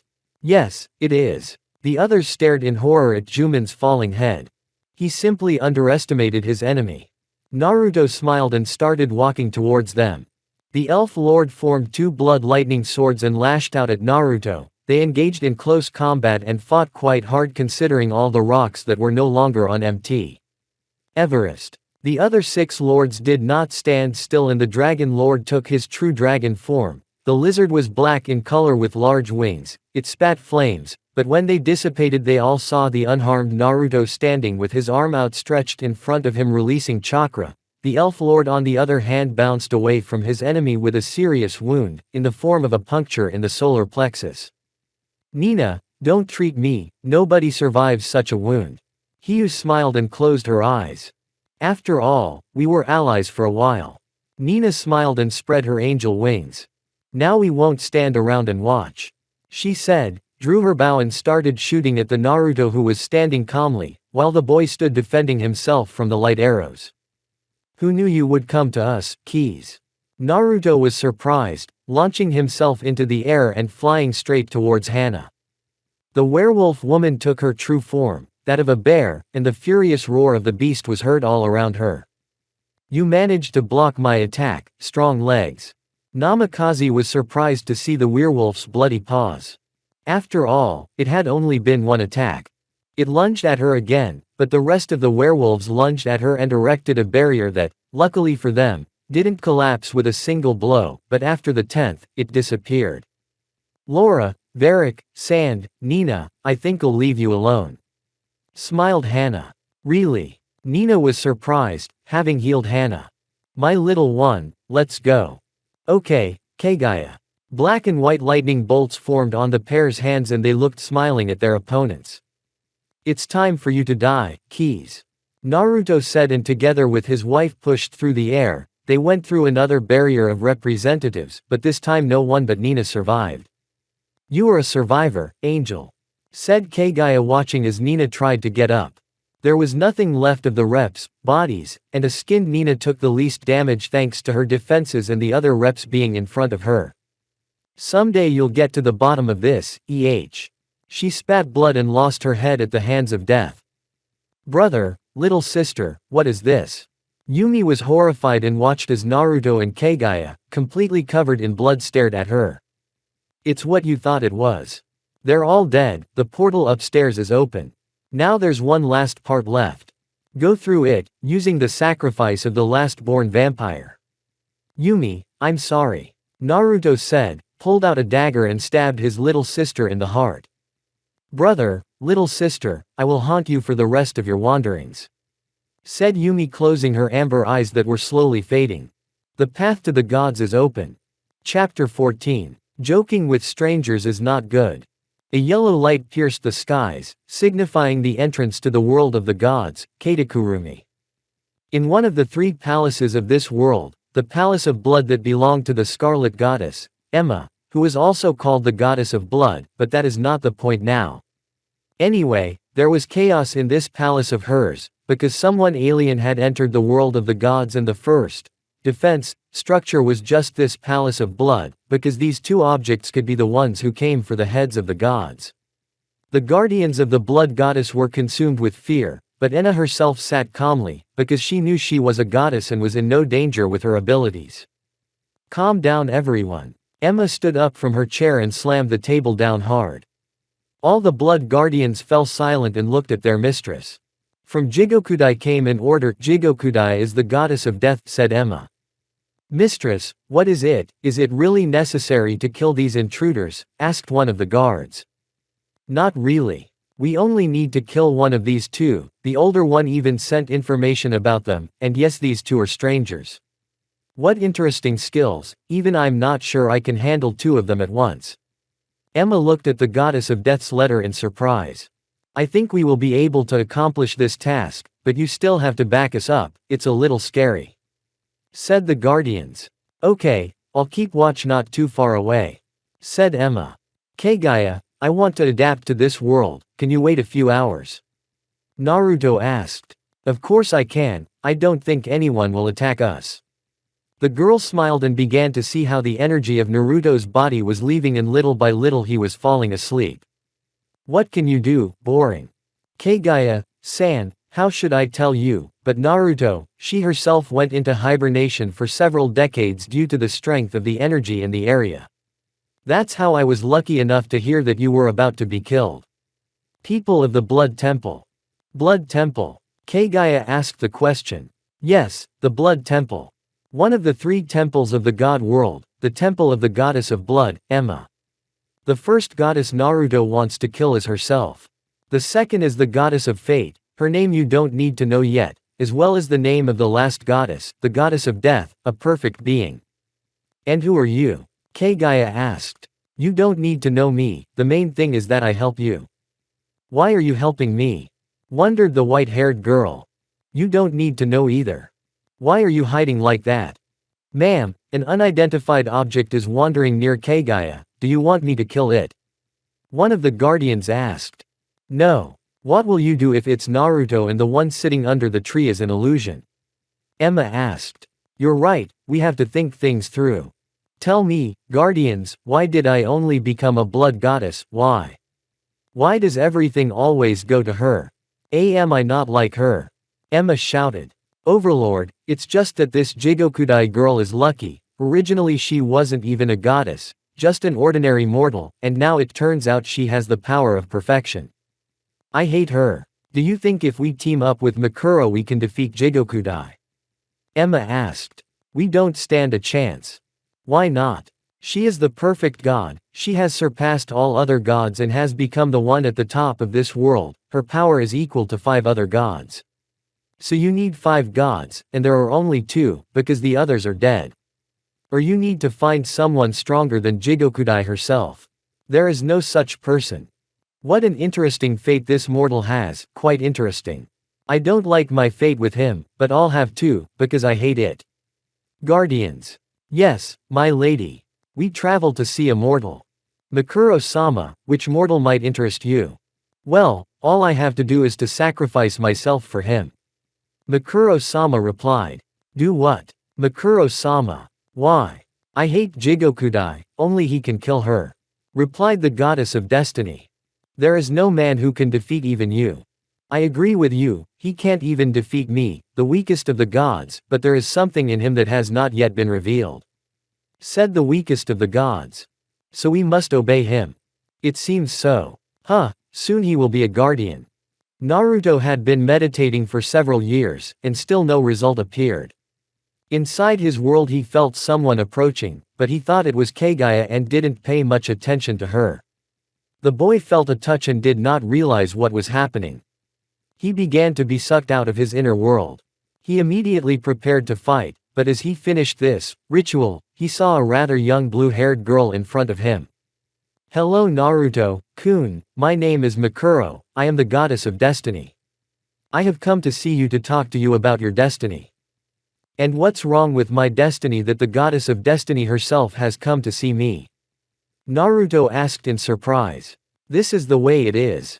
She said and brought her hands to his face, cupped his cheeks and kissed him gently on the forehead. Naruto was surprised and wanted to pull away from her as he noticed that his power level increased noticeably and Mikuro disappeared little by little. We have met and it is my time, Naruto the Kun, good luck to you. You are now the new god of destiny. Meanwhile, elsewhere. Kagaya, surrender. You don't have the strength to face me. Smiled the goddess of blood Emma. We have to hold out until she arrives. Kaguya thought, then unsheathed her sword and entered her final form. It glowed white and 3 elements swirled around her: water, fire and lightning. You want to face me, praiseworthy. Emma smiled in satisfaction and the guardians around her committed harakiri. All the blood drained from their bodies and they howled into the air, succumbing to the control of the blood goddess. They look like vampires, but I know how to resist them, Kaguya said, closed her eyes and lashed out at the blood goddess. The blood goddess dodged the first blow and lashed out at Kaguya. The blood goddess sensed the goddess's magic fluctuations and threw a combination of 3 elements in that direction. Bloody created a blood spear and hit Kaguya's leg, instantly healed the wound and then hit Emma's forehead, but put a block of blood and Kaguya's weapon began to dull. Kaguya was hit on the left shoulder, a very strong blow. Blood began to flow from the wound and Emma realized this. She took control of all the blood in Namikaze's body and stopped its flow. A 2-handed sword flew towards Emma and she jumped away from the girl. A silhouette of a cloaked girl appeared in the place of the sword and took the 2-handed sword and decapitated Kaguya. Thank you for saving your energy. The unknown girl thanked her and after absorbing Kaguya's body, she disappeared. Eternity end.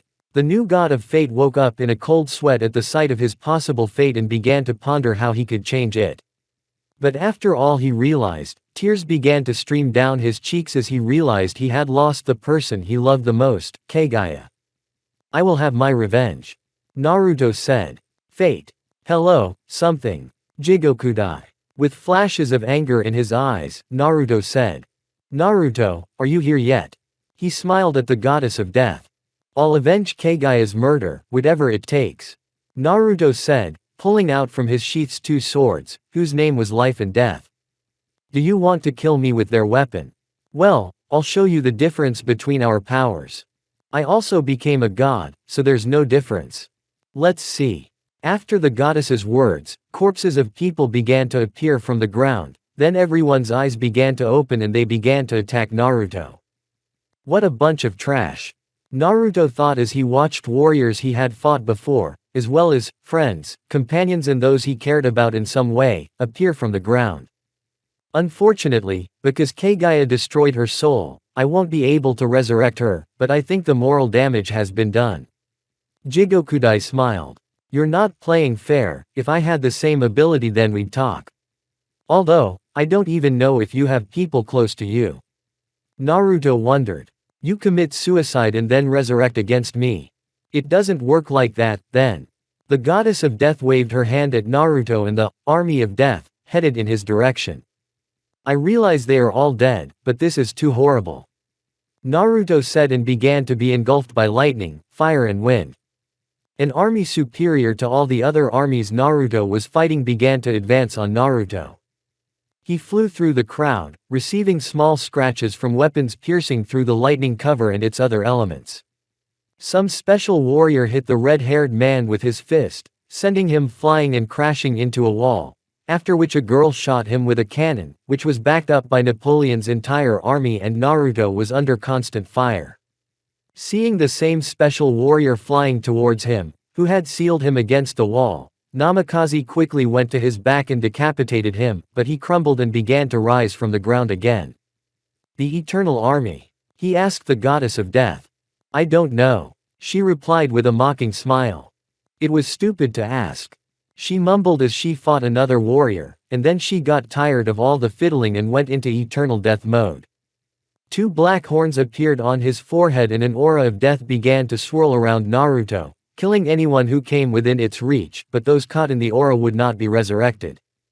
It was time for it to begin. Jigokudai chuckled. He pulled out a strange spear and flew towards the place where Naruto was standing. Ignoring the warriors, he stripped the brunette of his arm and wounded his right leg at the knee. After losing the arm he could no longer hold one of the 2 swords and death was lost somewhere in the vast gathering of all peoples and races. The power of destiny had already entered into battle. Naruto began to change the fate of the soul, changing the essence of the soul, thus blocking the flow to that same soul. After these actions Jigokudai could not resurrect certain troops, but it would take a lot of power. A black flash began to form on Naruto's horns. Flying slightly forward it exploded, destroying everything around it in a few meters. The number of the army was reduced, but not significantly, about a tenth of all resurrected.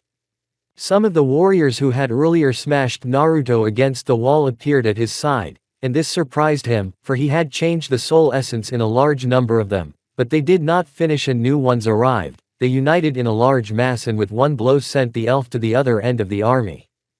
The one remaining sword was covered with the aura of death, and with a single touch the god of fate could send the warriors back to the other world.